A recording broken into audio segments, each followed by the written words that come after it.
जय हिंद दोस्तों, आज की वीडियो में हम लोग ये मॉडर्न हिस्ट्री का रिवीजन करेंगे। तो चलिए शुरू करते हैं। लोग इसके पिछले वीडियो में यहाँ तक कवर हो चुका था। तो उसके बाद ये देखते हैं लोग कि 20वीं नेटिव इन्फेंट्री मेरठ स्थित छावनी छावनी तथा 3LC की पैदल सैन्य टुकड़ियों ने 10 मई 1857 को विद्रोह प्रारंभ कर दिया। शीघ्र ही उत्तर मध्य प्रांत और अवध का अगर आधुनिक स्थिति की बात की जाए तो वर्तमान उत्तर प्रदेश से अवध में विद्रोह ने विकट रूप धारण कर लिया। ऐसे विद्रोह का देश के लगभग प्रत्येक भाग में प्रभाव देखने को मिला, किंतु मद्रास मद्रास इससे अछूता ही रहा। यानी कि जो 1857 की क्रांति हुआ था उससे कौन अछूता रहा था, तो मद्रास अछूता रहा था। 12 मई 1857 को विद्रोहियों ने दिल्ली पर अधिकार कर लिया। विद्रोहियों ने दिल्ली पर कब अधिकार कर लिया, तो 12 मई 1857 को लेफ्टिनेंट बिलोबी द्वारा। जो लेफ्टिनेंट बिलोबी था यह दिल्ली के शस्त्रागार का कार्यवाहक था। कौन था? दिल्ली के शस्त्रागार का कार्यवाहक तो लेफ्टिनेंट बिलोबी द्वारा कुछ प्रतिरोध किया गया, परंतु पराजित हुआ। यानी कि जब 12 मई 1857 को विद्रोहियों ने दिल्ली पर अधिकार किया, तो उससे के यानी कि उस विद्रोह को रोकने के लिए किसने विरोध किया, तो लेफ्टिनेंट बिलोबी किया, लेकिन यह पराजित हो गया। दिल्ली में विद्रोहियों का आरंभिक नेतृत्व मुगल शहंशाह बहादुर शाह जफर कर रहे थे, परंतु 3 जुलाई 1857 को नेतृत्व की कमान बख्त खां के हाथों में आ गई। विद्रोहियों द्वारा ब्रिटिश सेनानायक जॉन निकोलसन की हत्या कर दी गई। लेफ्टिनेंट हडसन ने मुगल सम्राट के दो पुत्रों मिर्जा मुगल एवं मिर्जा खिज्र सुल्तान और पोते मिर्जा अबू बकर को दिल्ली के लाल किले के सामने गोली मार दी। हुमायूं के मकबरे से बहादुर शाह द्वितीय को गिरफ्तार कर लिया तथा उन्हें निर्वासित कर रंगून भेज दिया गया। कहाँ पे भेज दिया गया? नहीं तो निर्वासित करके रंगून भेज दिया गया, जहां 1862 ईस्वी में उनकी मृत्यु हो गई। लखनऊ में यह विद्रोह 4 जून 1857 को प्रारंभ हुआ। लखनऊ में यानी कि 1857 का जो विद्रोह हुआ था वह लखनऊ में कब प्रारंभ हुआ था, तो 4 जून 1857 को प्रारंभ हुआ था। ब्रिटिश रेजिडेंट हेनरी लॉरेंस की विद्रोहियों ने हत्या कर दी। नवंबर 1857 में सर कॉलिन कैंपबेल नए सेनापति ने गोरखा रेजिमेंट की सहायता से लखनऊ पर पुनः पुनः कब्जा कर लिया। बेगम ऑफ अवध के नेतृत्व में 1857 का विद्रोह लखनऊ में सक्रिय रहा। यानी कि अगर बात की जाए कि 1857 का विद्रोह हुआ था वह लखनऊ से किसके द्वारा नेतृत्व किया गया था, तो बेगम ऑफ अवध के द्वारा इसे नेतृत्व किया गया था। 5 जून 1857 को कानपुर में विद्रोह किया गया। कानपुर में पेशवा बाजीराव द्वितीय के दत्तक पुत्र नाना साहब इन्हें धोंदू पंथ के रूप में भी जाना जाता है।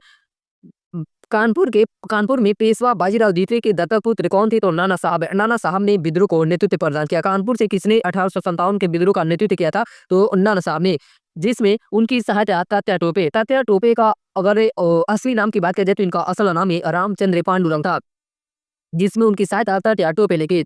नाना साहब के मुख्य सलाहकार दीवान अजीमुल्ला खां थे। 1857 ईस्वी के विद्रोह में उनकी महत्वपूर्ण भूमिका रही। इसी कारण उन्हें क्रांति दूत अजीमुल्ला खान ने कहा जाता है।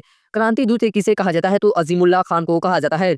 कॉलिन कैंपबेल ने कानपुर पर दिसंबर 1857 में अधिकार स्थापित कर लिया। नाना साहब अंततः नेपाल चले गए तथा तात्या टोपे को ग्वालियर के सिंधिया महाराज के सामंत मानसिंह ने धोखे से अंग्रेजों के हाथों में पकड़वा दिया और इन्हें 18 अप्रैल 1859 ईस्वी में शिवपुरी में फांसी दे दी गई। जो तात्या टोपे थे इन्हें फांसी कब दी गई थी, तो 18 अप्रैल 1859 को, और कहाँ पे, तो शिवपुरी में इन्हें फांसी दी गई। उसके बाद जो जितने सारे 1857 में विद्रोह हुआ था उसे एक नज़र में दिया गया है। यानी कि दिल्ली से किसने विद्रोह किया था और विद्रोह का दिन क्या था, यानी कि और जो विद्रोह था उस विद्रोह को दबाने वाले सेनानायक कौन थे, और ये जो विद्रोह किए थे उन लोगों ने कब समर्पण किया था अंग्रेजों को। तो सबसे पहला है केंद्र की बात करें तो दिल्ली से किसने विद्रोह का नेतृत्व किया था, तो बहादुर शाह जफर और बख्त खां के द्वारा दिल्ली से 1857 के विद्रोह को नेतृत्व किया गया था। और इन लोगों ने कब विद्रोह किया था, तो 12 मई 1857 को। और विद्रोह दबाने वाले सेनानायक थे निकोलसन और हडसन थे। समर्पण का दिन 20 सितंबर 1857 का था। यानी कि इन लोगों ने बहादुर शाह जफर और बख्त खां ने अंग्रेजों के सामने अपना समर्पण ने 20 सितंबर 1857 को कर दिया। नेक्स्ट है लखनऊ से किसने किसने विद्रोह किया था? तो बेगम हज़रत महल और बिरजिस कादिर, बेगम हज़रत महल और बिरजिस कादिर ने विद्रोह किया था। कहाँ से? तो लखनऊ से।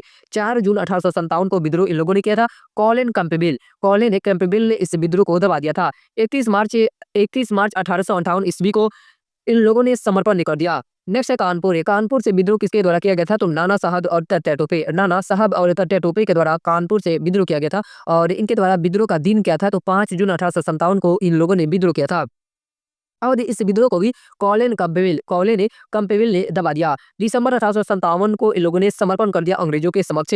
नेक्स्ट है झांसी या ग्वालियर। झांसी और ग्वालियर से किसने विद्रोह किया था? विद्रोह का नेतृत्व तो रानी लक्ष्मीबाई तथा तात्या टोपे ने झांसी तथा ग्वालियर से विद्रोह का नेतृत्व किया था।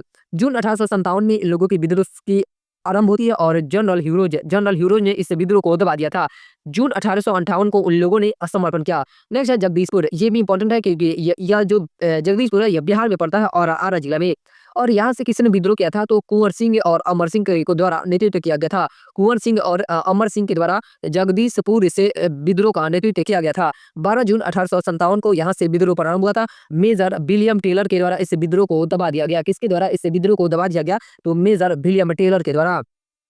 दिसंबर 1858 को इन लोगों ने समर्पण कर दिया। नेक्स्ट है फैजाबाद। फैजाबाद से मौलवी अहमदुल्ला के द्वारा विद्रोह का नेतृत्व किया गया था। जून 1857 का विद्रोह प्रारंभ हुआ था। नेक्स्ट है यानी कि इस विद्रोह को किसी ने दबा दिया? तो जनरल रिनार्ड के द्वारा फैजाबाद में जो विद्रोह हुआ था उसे दबा दिया गया। 5 जून 1858 को इन लोगों ने समर्पण कर दिया। नेक्स्ट है इलाहाबाद। इलाहाबाद से किसके द्वारा विद्रोह का नेतृत्व किया गया था? तो लियाकत अली ने इस विद्रोह का नेतृत्व किया था। जून 1857 को यहाँ से विद्रोह प्रारंभ हुआ। कर्नल नील के द्वारा इस विद्रोह को दबाया गया। 1858 को इन लोगों ने समर्पण कर दिया अंग्रेजों के समक्ष। नेक्स्ट है बरेली से विद्रोह का नेतृत्व खान बहादुर खां के द्वारा किया गया था। जून 1857 ने ईस्वी को यहाँ से विद्रोह प्रारंभ हुआ। बिसेंट आयर के द्वारा इस विद्रोह को दबा दिया गया यानी कि कुचल दिया गया। 1858 ईस्वी को इन लोगों ने समर्पण कर दिया। झांसी की रानी लक्ष्मीबाई। और ये जो लक्ष्मीबाई थी गंगाधर राव की विधवा थी। गंगाधर राव की ये विधवा थी। रानी लक्ष्मीबाई ने अंग्रेजों द्वारा उनके दत्तक पुत्र दामोदर राव को वैधता न दिए जाने के विरोध में 5 जून 1857 को विद्रोह आरंभ कर दिया। यानी कि जब गंगाधर राव की मृत्यु हो गई और रानी लक्ष्मीबाई अकेले बच गई तो इनका पुत्र छोटा सा पुत्र था दामोदर राव, उन्हें ये शासक बनाना चाहती थी लेकिन अंग्रेजों ने उन्हें वैधता नहीं दी। और यह जो यानी कि इनके बेटे नहीं थे, गोद लिए बेटे थे यानी कि दत्तक पुत्र थे। जहां रानी लक्ष्मीबाई का सामना सर ह्यूरोज से हुआ। लक्ष्मीबाई युद्ध करते करते कालपी जा पहुंची जहां ह्यूरोज की सेना पराजित हुई तथा यहां से चलकर ग्वालियर पहुंची। सिंधिया जो अंग्रेज समर्थक की सेना विद्रोहियों से मिल गई जिसकी सहायता से रानी ने ग्वालियर पर अधिकार कर लिया। अंग्रेज सेनापति स्मिथ तथा ह्यूरोज की सम्मिलित सेनाओं ने ग्वालियर पर आक्रमण कर दिया और यही जून 1858 को रानी वीरगति को प्राप्त हुई। यानी कि रानी लक्ष्मीबाई की मृत्यु कब हुई थी? तो जून 1858 ईस्वी को। अंततः ग्वालियर पर अंग्रेजों का आधिपत्य स्थापित हो गया। बरेली में खान बहादुर खान द्वारा विद्रोहियों का नेतृत्व किया गया। उसने अपने आप को नवाब घोषित कर दिया। बरेली में विद्रोह का दमन कैंपबेल ने किया और खान बहादुर खां को फांसी की सजा हुई। फैजाबाद में विद्रोह का नेतृत्व मौलवी अहमदुल्ला ने किया। इनका विद्रोह इतना आघातकारी था कि अंग्रेजों ने उन्हें पकड़ने के लिए 50,000 रुपये का इनाम घोषित कर दिया। किंतु 5 जून 1858 को अहमदुल्ला के रुहेलखंड की सीमा पोबाया में गोली मारकर हत्या कर दी गई। कहा जाता है कि मौलवी अहमदुल्ला 1857 के विद्रोह में अंग्रेजों का सबसे कट्टर दुश्मन था। अंग्रेजों का सबसे बड़ा या सबसे कट्टर दुश्मन कौन थे? तो 1857 के विद्रोह में तो मौलवी अहमदुल्ला शाह थे। जगदीशपुर यह कहाँ पे? तो यह आरा जिला बिहार में स्थित है। जगदीशपुर में वहाँ के प्रमुख जमींदार कुंवर सिंह ने विद्रोह का नेतृत्व किया। उन्होंने अंग्रेजों को बहुत हानि पहुंचाई किंतु जख्मी हो जाने के कारण 26 अप्रैल 1858 को इनकी मृत्यु हो गई। दीवान मनीराम दत्त ने असम में विद्रोह की शुरुआत की। ये लाइन बहुत इंपॉर्टेंट है कि 1857 का जो विद्रोह हुआ था उसमें असम में किसके द्वारा नेतृत्व किया गया था विद्रोह का? तो दीवान मनीराम दत्त ने असम में विद्रोह की शुरुआत की थी तथा अंतिम राजा के पोते कंदपेश्वर सिंह को राजा घोषित कर दिया। किंतु अंग्रेजों द्वारा इस विद्रोह का दमन भी बड़ी क्रूरता से किया गया तथा मनीराम दत्त को फांसी दे दी गई। विद्रोह इतना प्रभावशाली था कि दक्षिण भारत के कुछ क्षेत्रों में इसका प्रसार हुआ। जैसे उड़ीसा में संबलपुर के राजकुमार सुरेंद्र शाही और उज्जवल शाही विद्रोहियों के नेता बने। यानी कि उड़ीसा से किसके द्वारा विद्रोह का नेतृत्व किया गया था, तो सुरेंद्र शाही और उज्जवल शाही ने। 1862 ईस्वी में सुरेंद्र शाही ने आत्मसमर्पण कर दिया। दक्षिण भारत के साथ साथ पश्चिमी भारत जैसे राजस्थान में कोटा ब्रिटिश विरोधियों का प्रमुख केंद्र रहा, जहां जयदयाल और उनके भाई हरदयाल ने विद्रोह का नेतृत्व किया। बाद में जयदयाल को तोप से बांधकर उड़ा दिया गया। गोरखपुर डिवीजन में गजाधर सिंह के नेतृत्व में विद्रोह हुआ, जिसे बाद में दबा दिया गया। अगर बात किया जाए कि गोरखपुर डिवीजन से किसके द्वारा 1857 में विद्रोह का नेतृत्व किया गया था, तो गजाधर सिंह के द्वारा। मथुरा तथा उसके निकटवर्ती क्षेत्रों में देवी सिंह के नेतृत्व में विद्रोह किया गया, जबकि मेरठ के आसपास के क्षेत्रों का नेतृत्व कदम सिंह ने किया था। किसने किया था, तो कदम सिंह ने किया था। 1857 का विद्रोह व्यापक जन समर्थन ने पाकर भारत के बहुत बड़े भूक्षेत्र में फैल गया था। समाज के लगभग सभी वर्गों की भागीदारी इस विद्रोह में थे, किंतु यह संपूर्ण देश या समाज के सभी वर्गों को अपने प्रभाव में नहीं ला सका। अब यहाँ पे कुछ ही पुस्तकें दी गई हैं, यानी कि 1857 के विद्रोह से संबंधित कुछ ही पुस्तकें हैं और उनकी पुस्तक के लेखक यानी कि लेखक कौन है, तो बी डी सावरकर ने कौन सी पुस्तक लिखी है, तो first war of Indian independence किसकी पुस्तक है, तो बी डी सावरकर की पुस्तक है। नेक्स्ट है आर सी मजूमदार ने कौन सी पुस्तक लिखी है 1857 के विद्रोह पर, the sepoy mutiny and the revolt of 1857। यह पुस्तक किसकी है, तो आर सी मजूमदार की यह पुस्तक है। नेक्स्ट है अगली पुस्तक की बात किया जाए तो 1857 यह किसकी पुस्तक है, तो एस.एन. एसेन की पुस्तक है। द ग्रेट रेबेलियन यह अशोक मेहता की पुस्तक है। रिविलियन 1857 यह पीसी जोशी की पुस्तक है। द पीजेंट एंड द राज यह एरिक स्टो की पुस्तक है। यह किसकी पुस्तक है, एरिक स्टो की यह पुस्तक है। नेक्स्ट टॉपिक है ब्रिटिश से भारत में अर्थव्यवस्था से जुड़ी कुछ प्रथाएं दी गई है और यह प्रथाएं से भी कई बार क्वेश्चन बना हुआ है। जैसे पूछ देता है ददनी प्रथा क्या थी या कमियोटी प्रथा क्या थी या किस क्षेत्र में यह प्रचलित थी, तो जिसमें सबसे पहला है ददनी प्रथा। इस प्रथा के अंतर्गत ब्रिटिश से व्यापारी भारतीय उत्पादकों, कारीगरों एवं शिल्पियों को अग्रिम संविदा यानी कि पेशगी के तौर पर रुपया दे देते थे। उसके बाद है कमियोटी प्रथा। उसके बाद कौन सी प्रथा है, तो कमियोटी प्रथा बिहार एवं उड़ीसा में प्रचलित है। इस प्रथा के अंतर्गत कृषि दास के रूप में खेती करने वाले कमिया जाति के लोग अपने मालिकों से लिए गए ऋण यानी कि ब्याज पर दी जाने ऋण पर दी जाने वाली ब्याज राशि के बदले में आजीवन उनकी सेवा करते थे। यहाँ से भी ऐसे क्वेश्चन बन सकता है कि कम्युनिटी प्रथा यह किस जाति से संबंधित है, तो यह कमिया जाति के लोगों से संबंधित है। या इसे समझे तो यह जो प्रथा थी यह बिहार एवं उड़ीसा में प्रचलित थी। कहाँ पे यह प्रचलित थी, तो बिहार एवं उड़ीसा में यह प्रचलित थी। बिहार एवं उड़ीसा में प्रचलित इस प्रथा के अंतर्गत कृषि दास के रूप में खेती करने वाली कमिया जाति के लोग अपने मालिकों से लिए गए ऋण पर दी जाने वाली ब्याज वे लोग देते थे, ब्याज राशि के बदले में आजीवन उनकी सेवा करते थे। यही प्रथा क्या थी, तो कम्युनिटी प्रथा थे। नेक्स्ट है तीन एक कठिया प्रथा। इस प्रथा के अंतर्गत चंपारण यानी कि बिहार, चंपारण कहाँ पे, तो यह बिहार में स्थित है। चंपारण के किसानों को अपने ब्रिटिश बगान मालिकों के साथ किए गए अनुबंध पर अपनी जमीन के करीब 3/20 से भाग पर नील की खेती करना आवश्यक था। नेक्स्ट है दुबला हाली प्रथा। उसके बाद कौन सी प्रथा है, तो दुबला हाली प्रथा भारत के पश्चिमी क्षेत्र मुख्यतः सूरत में प्रचलित इस व्यवस्था के अंतर्गत दुबला हाली नामक भूदास अपने मालिकों को ही अपनी संपत्ति और स्वयं का संरक्षक मानते थे। क्या मानते थे, तो मालिकों को ही अपनी संपत्ति और स्वयं का संरक्षक मानते थे। उसके बाद ये अगला टॉपिक है ब्रिटिश भारत में किसान आंदोलन एक नजर में, यानी कि जितने सारे किसान आंदोलन हुए उसे हम लोग एक नजर में देखते हैं। जिसमें सबसे पहला है रंगपुर विद्रोह। यहाँ जो चार्ट दिया गया है फ्लो चार्ट, यहाँ से भी क्वेश्चन बहुत बार फंस जाता है क्योंकि छोटा में यानी कि शॉर्ट में सारे आंदोलन को यहाँ पे दे दिया गया है। तो सबसे पहला है रंगपुर विद्रोह। यह कब हुआ था, तो 1783 ईस्वी में हुआ था। रंगपुर विद्रोह कब हुआ था, तो 1783 ईस्वी में। और यानी कि इस विद्रोह से प्रभावित क्षेत्र या कहाँ से यह विद्रोह हुआ था, तो दिनाजपुर। इससे विद्रोह से प्रभावित क्षेत्र कौन सा था, तो दिनाजपुर है।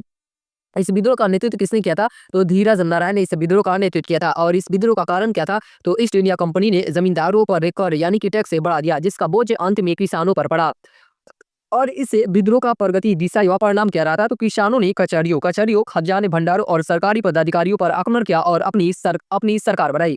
उसके बाद है प्रारंभिक मोपला विद्रोह। प्रारंभिक मोपला विद्रोह यह 1836 से लेकर 1854 ईस्वी तक चला था और इसका क्षेत्र की बात किया जाए तो मालाबार क्षेत्र था। यह किस क्षेत्र में यह विद्रोह हुआ था? तो मालाबार क्षेत्र में यह विद्रोह हुआ था। केएम हाजी सिद्दी सिद्दी कोया थंगल इस विद्रोह का नेतृत्व कौन थे? तो केएम हाजी और सिद्दी सिद्दी कोया थंगल इस विद्रोह का नेतृत्व किए थे। अंग्रेजों द्वारा नई राजस्व व्यवस्था लागू करना इस विद्रोह का कारण था। अंग्रेज अधिकारियों व बिचौलियों पर हमला किया गया। कई वर्षों तक ये ब्रिटिश सेना इन्हें दबा ना सकी। यानी कि इस विद्रोह का परिणाम क्या रहा कि अंग्रेज अधिकारियों व बिचौलियों पर हमला किया गया। कई वर्षों तक ये ब्रिटिश सेना इन्हें दबा ना सकी। नेक्स्ट है नील विद्रोह। नील विद्रोह यह कब तक चला था? तो 1859 से लेकर 1860 ईस्वी तक यह विद्रोह चला था और इस विद्रोह का क्षेत्र क्या था? तो बंगाल इस विद्रोह का क्षेत्र रहा था। इस विद्रोह का नेतृत्व दिगंबर विश्वास और विष्णु विश्वास के द्वारा किया गया था। ये भी बहुत इंपॉर्टेंट विद्रोह है कि नील विद्रोह कब तक चला था? तो 1859 से 1860 तक यह विद्रोह चला था और इससे प्रभावित क्षेत्र यानी कि बंगाल से इसकी शुरुआत हुई थी और इसके नेतृत्वकर्ता कौन थे? तो दिगंबर विश्वास और विष्णु विश्वास इसके नेतृत्वकर्ता थे। कारण क्या था? तो यूरोपीय लोगों द्वारा किसानों से अमान्य मूल्य पर बलपूर्वक नील की खेती करवाना इसका कारण था। परिणाम क्या हुए इस विद्रोह के? तो प्रारंभ में अर्जिया दी गई व शांतिपूर्ण प्रदर्शन हुए। लोगों ने लगान देना बंद कर दिया। 1860 में नील की खेती बंद हो गई। नेक्स्ट है पावना विद्रोह। पावना विद्रोह यह 1873 से लेकर 1876 ईस्वी तक चला था। कब तक चला था? 1873 से लेकर 1876 ईस्वी तक है। इसका प्रभाव क्षेत्र की बात की जाए तो बंगाल इसका प्रभाव क्षेत्र था। ईशान चंद्र राय शंभुपाल केशव चंद्र राय इस विद्रोह के नेतृत्व करता थे। अधिक लगान तथा 1850 के अधिनियम के तहत मिली काश्तकारों की जमीन पर कब्जे के विरुद्ध षड्यंत्र और बेदखली इस विद्रोह का कारण था। यह लड़ाई मुख्यतः कानूनी स्तर पर ही सीमित थी। हिंसक घटनाएं न के बराबर हुई। 1885 ईस्वी में काश्तकारी कानून बनाकर राहत पहुंचाए गए।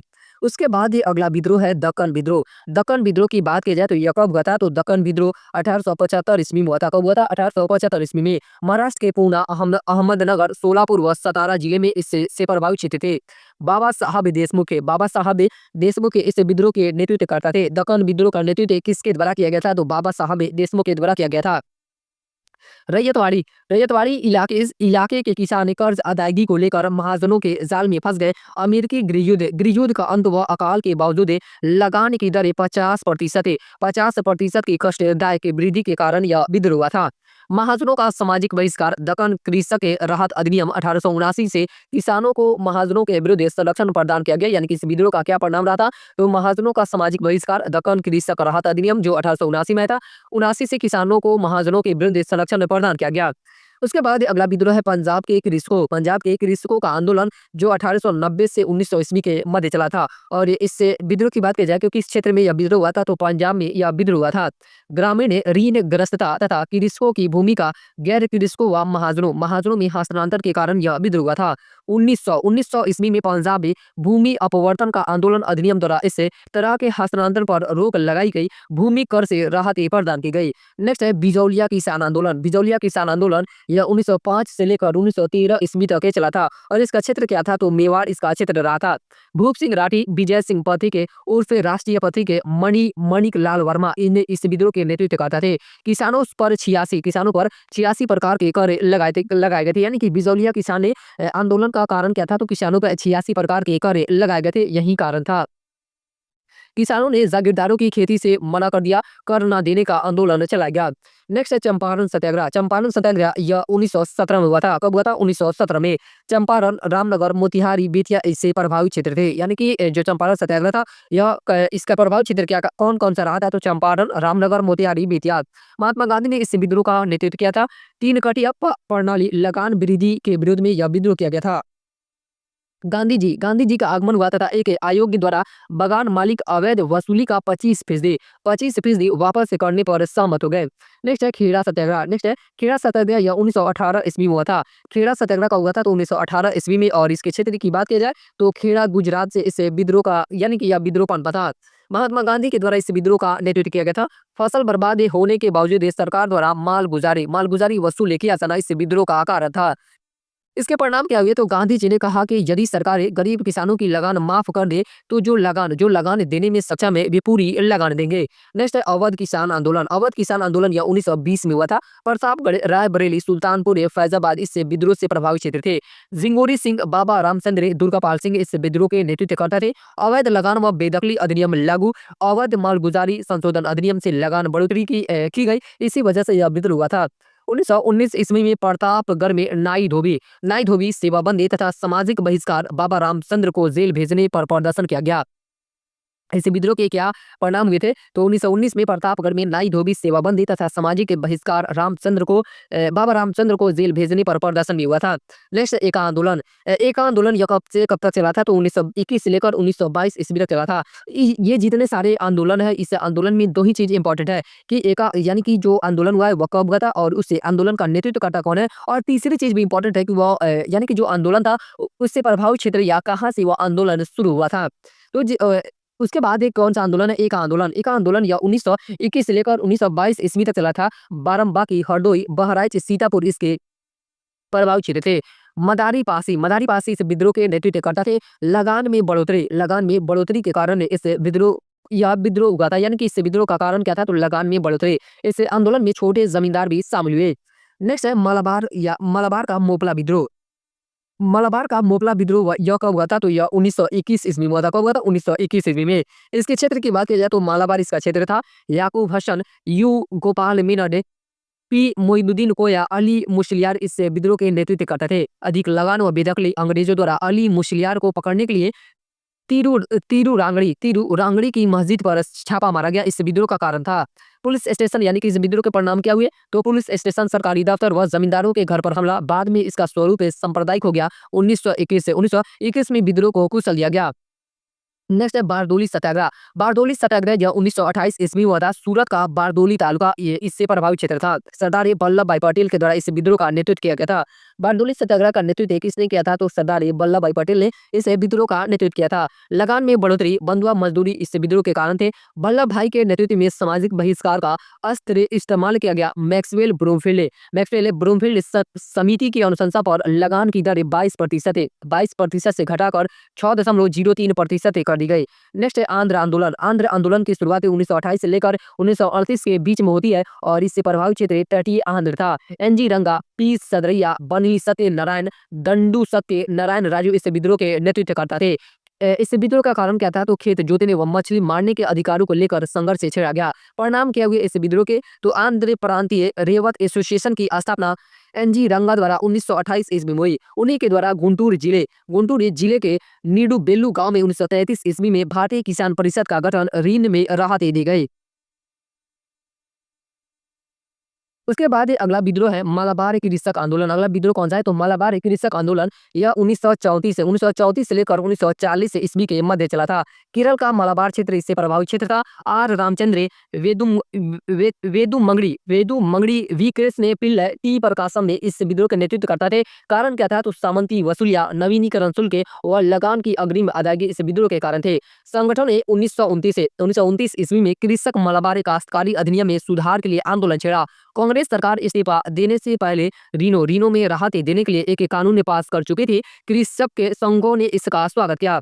उसके बाद है पंजाब किसान आंदोलन। नेक्स्ट है पंजाब किसान आंदोलन यह 1930 से लेकर 1940 ईस्वी तक यह विद्रोह चला था। इस विद्रोह के क्षेत्र की बात की जाए तो जालंधर, अमृतसर, होशियारपुर, लावलपुर इससे पूरा इस विद्रोह का प्रभावित क्षेत्र था। इस विद्रोह के नेतृत्वकर्ता कौन थे तो सोहन सिंह भाकना, बेदी ज्वाला सिंह, तेज सिंह, मास्टर हरि सिंह, बाबा अरूर सिंह। अभी बात करें कि यह इस विद्रोह के कारण क्या थे तो भू राजस्व में कटौती, ऋणों के भुगतान में स्थगन है। तत्कालीन कारण अमृतसर व लाहौर में भू राजस्व का पुनर्निर्धारण, नहर कर में वृद्धि इस विद्रोह के कारण रहे थे। इससे के परिणाम क्या हुए तो परिणाम की बात की जाए तो नौजवान भारत सभा, कृति किसान कांग्रेस व अकाली दल के प्रयत्नों से 1937 ईस्वी में पंजाब किसान समिति का गठन हुआ। पंजाब किसान समिति का गठन कब हुआ था तो 1937 में। पटियाला में भगवानी सिंह लोंगोवाल व जागीर सिंह एवं तेज सिंह द्वारा आंदोलन चलाया गया। 1943 ईस्वी में कानून के द्वारा काश्तकारों को उनकी जमीनें वापस मिली। उसके बाद है वर्गली आंदोलन है। वर्गली आंदोलन यह 1945 से लेकर 1949 ईस्वी तक के चला था और यानी कि यह किस क्षेत्र में फैला था, यानी कि इससे प्रभावित क्षेत्र कौन-कौन से थे? तो बम्बई के निकट वर्ली क्षेत्र इससे प्रभावित था। गोदावरी पुरुलेकर के द्वारा इस विद्रोह का या इस आंदोलन का नेतृत्व किया गया था। इसके कारण क्या थे? तो जंगलों के ठेकेदारों, भूमिपतियों, धनी कृषकों के बेकार विरुद्ध किया गया था।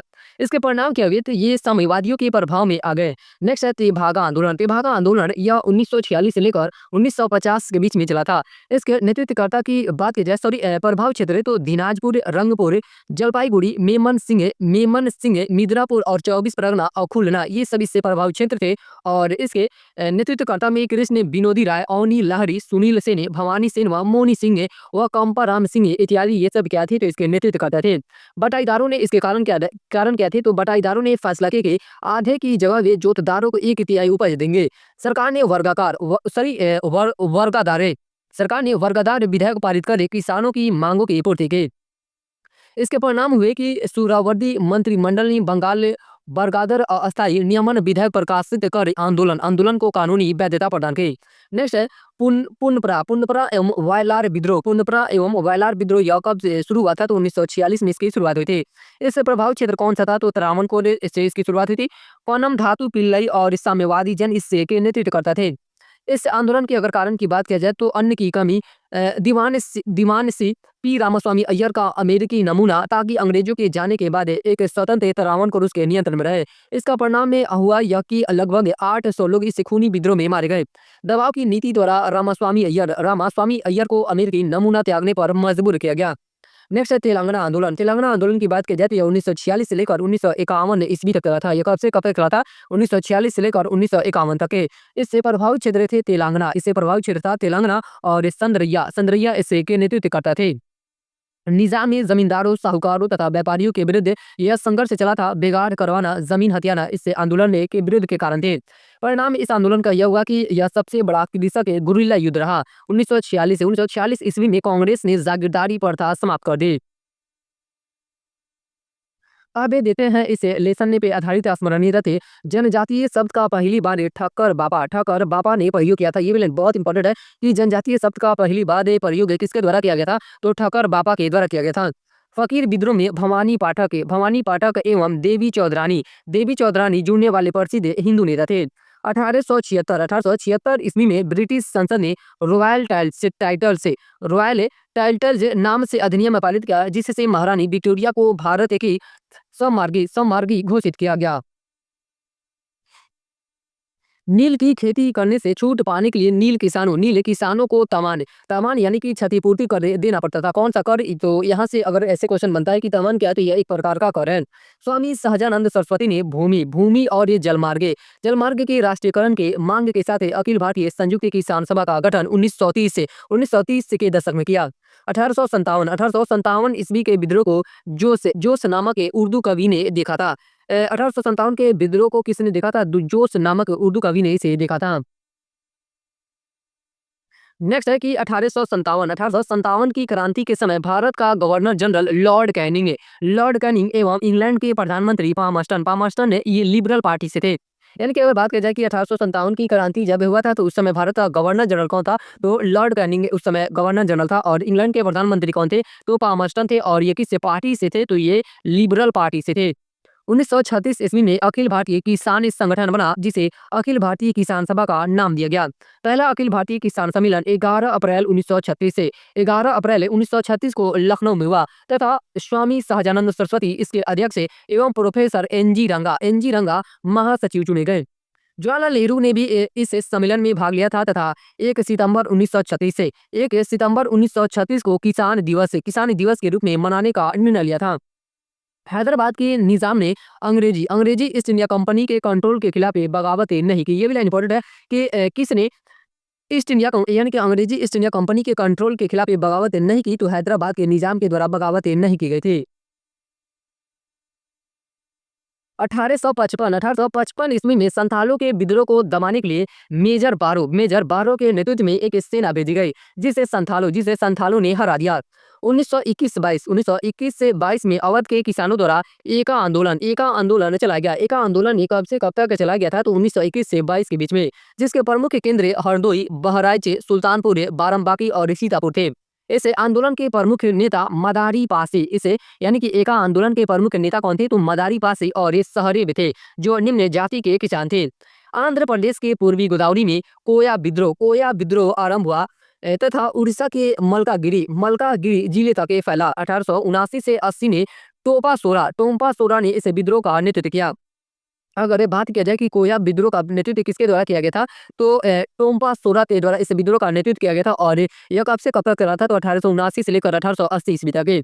महाराष्ट्र के क्रांतिकारी वासुदेव बलवंत फड़के ने बंबई प्रेसिडेंसी में रामोसी जनजाति के लोगों को संगठित कर प्रशिक्षित लड़ाकू बल में परिवर्तित किया।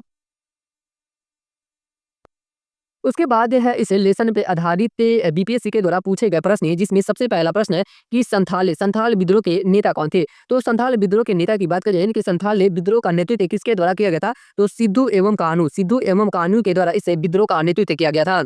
नेक्स्ट अगला प्रश्न है कि झांसी की रानी लक्ष्मीबाई की मृत्यु कहाँ पे हुई थी? तो जो लक्ष्मीबाई थी, इनकी मृत्यु ग्वालियर में हुई थी। कहाँ पे हुई थी? इनकी मृत्यु ग्वालियर में हुई थी। नेक्स्ट अगला प्रश्न है कि बंकिम चंद्र चटर्जी के आनंद मठ में किस विद्रोह का उल्लेख है? तो इससे यानी कि जो यह उपन्यास है आनंद मठ है, इसमें सन्यासी विद्रोह का उल्लेख किया गया है। किस विद्रोह का उल्लेख किया गया? सन्यासी विद्रोह का उल्लेख किया गया है। नेक्स्ट है अगला प्रश्न है कि 1857 के विद्रोह को किसके द्वारा प्रथम भारतीय स्वतंत्रता संग्राम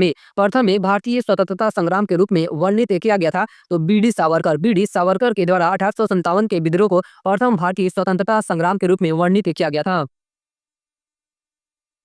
नेक्स्ट है अगला प्रश्न की प्रसिद्ध नाटक की नील दर्पण का नाम क्या है? नील दर्पण, जिसमें इंडिगो यानी कि नील की खेती करने वाले किसानों के दमन का चित्रण किया गया है, की रचना किसने की? यानी कि जो यह नील दर्पण है, ऐसे पुस्तक या इस प्रसिद्ध नाटक की रचना किसके द्वारा की गई है? तो इसकी रचना दीनबंधु मित्र ने की है। किसने की है इसकी रचना? दीनबंधु मित्र ने इसकी रचना की है। अगला प्रश्न है कि इनमें से किसने 1857 के विद्रोह में सक्रिय भाग लिया था? तो इसका सही उत्तर हो जाएगा उपरोक्त में से एक से अधिक इसका सही उत्तर हो जाएगा, क्योंकि इन सारे लोगों ने 1857 के विद्रोह में सक्रिय रूप से भाग लिया था। नाना साहब ने कानपुर से, यानी कि नाना साहब कहाँ से विद्रोह किए थे? तो कानपुर से। बेगम हजरत महल ने लखनऊ से। मौलवी अहमदुल्लाह ने फैजाबाद से। बेगम जीनत महल ने दिल्ली से विद्रोह का नेतृत्व किया था। तो इस प्रकार इसका सही उत्तर क्या हो जाएगा? उपरोक्त में से एक से अधिक इसका सही उत्तर हो जाएगा। नेक्स्ट है अगला प्रश्न है कि इनमें से किसने अंग्रेजी ईस्ट इंडिया कंपनी के कंट्रोल के खिलाफ बगावत नहीं की? यहाँ पे पूछ रहा है नहीं की थी। तो हैदराबाद के जो निजाम थे, उन लोगों ने अंग्रेजी ईस्ट इंडिया कंपनी के कंट्रोल के खिलाफ बगावत नहीं की थी।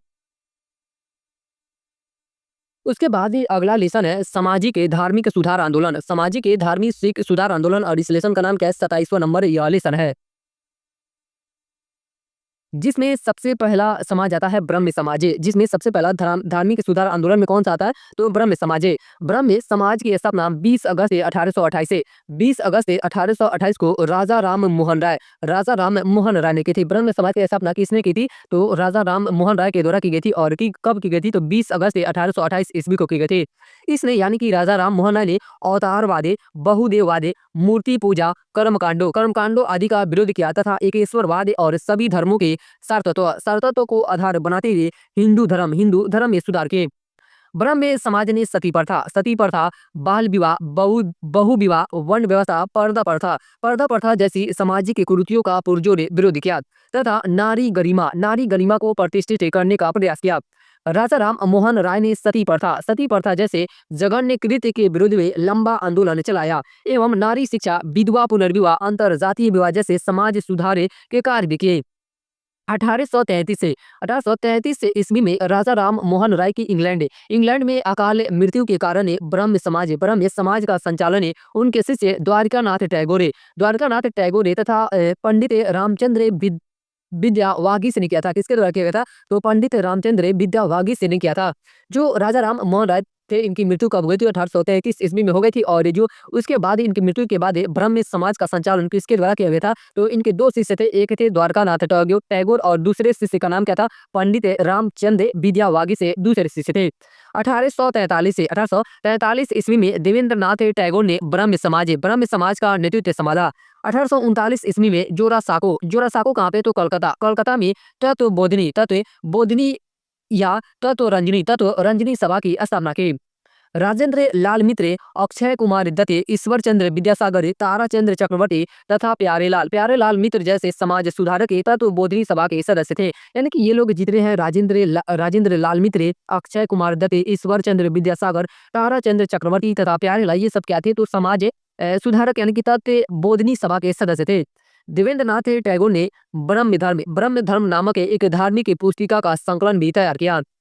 1856 ईस्वी में ब्रह्म समाज का नेतृत्व केशव चंद्र सेन के हाथ में आ गया। उन्होंने अपने उदारवादी विचारों से ब्रह्म समाज की विचारधारा को बेहद लोकप्रिय बना दिया।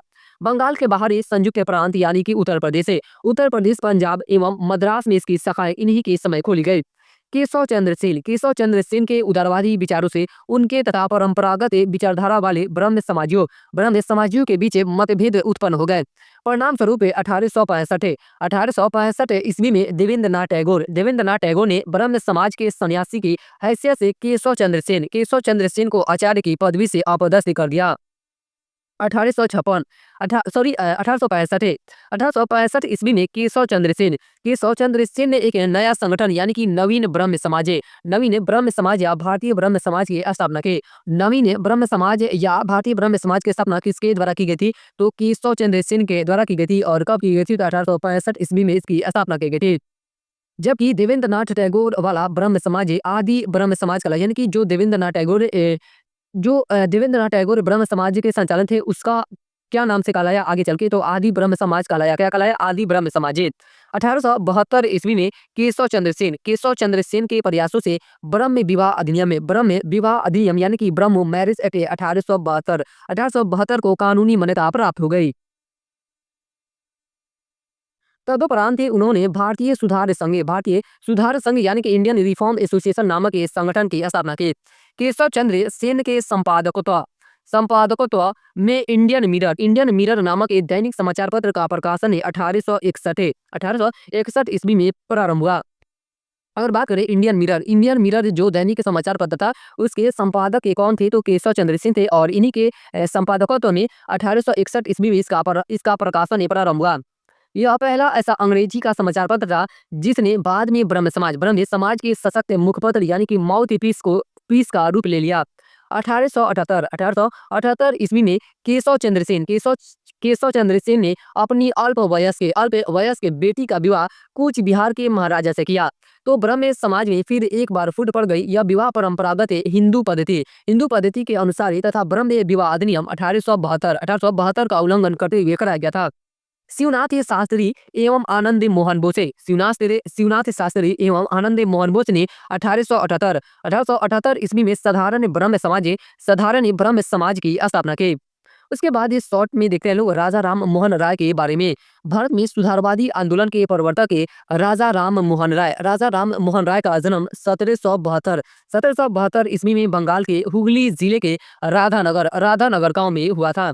1809 ईस्वी में राजा राम मोहन राय की फारसी भाषा की पुस्तक तोहफात उल मुहाहिदीन एकेश्वरवादियों का उपहार, यानी कि इस पुस्तक का अगर मतलब की बात किया जाए, ये तो आपका फारसी में लिखा गया है। तोहफात उल मुहाहिदीन इसका मतलब होता है एकेश्वरवादियों का उपहार प्रकाशित हुई। यह जो पुस्तक है, यह पुस्तक किस भाषा में लिखी गई थी? तो फारसी भाषा में लिखी गई थी। और कब लिखी गई थी? तो 1809 ईस्वी में। इस पुस्तक में उन्होंने मूर्ति पूजा का विरोध किया और एकेश्वरवाद को सभी धर्मों का मूल बताया। 1815 ईस्वी में उन्होंने आत्मीय सभा का गठन किया। 1816 ईस्वी में उन्होंने वेदांत सोसाइटी की स्थापना की। आत्मीय सभा की स्थापना किसके द्वारा की गई थी? तो राजा राम मोहन राय के द्वारा की गई थी। और कब की गई थी? तो 1815 ईस्वी में की गई थी। और ये वेदांत सोसाइटी की स्थापना कब की गई थी? तो 1816 ईस्वी में की गई थी। 1820 ईस्वी में उनकी पुस्तक है precepts of Jesus the guide to peace and happiness है ईसा के नीति वचन शांति और खुशहाली का मार्ग प्रकाशित हुआ। 1820 ईस्वी में राजा राम मोहन राय के 2 पुस्तकें प्रकाशित हुई। पहली पुस्तक थी प्रीसेप्ट्स ऑफ जीसस और दूसरी पुस्तक है the guide to peace and happiness है।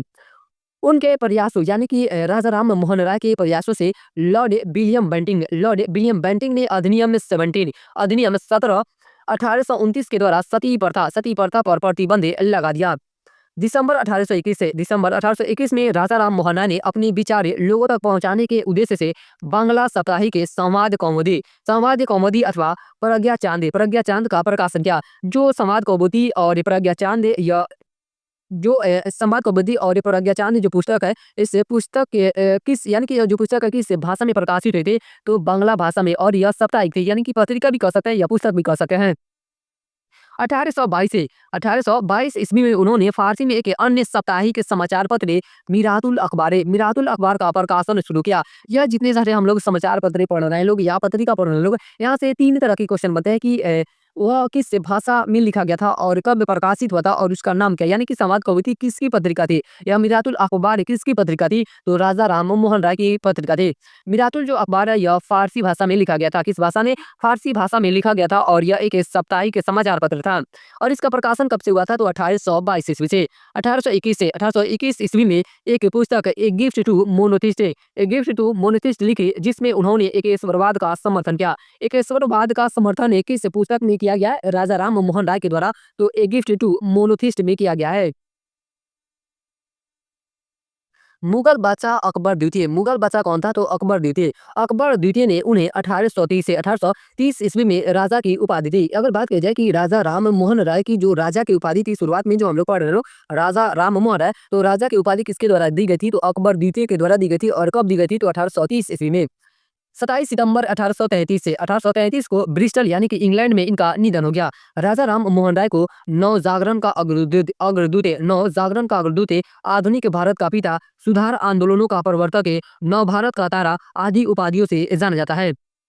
उसके बाद ये अगला सामाजिक के सुधार आंदोलन में आता है यंग बंग आंदोलन या यंग बंगाल आंदोलन। कलकत्ता के हिंदू कॉलेज के अध्यापक हेनरी विवियन डेरेजियो इस आंदोलन के प्रवर्तक है। यंग बंगाल आंदोलन के प्रवर्तक कौन थे? तो हेनरी विवियन डेरेजियो इस आंदोलन के प्रवर्तक थे।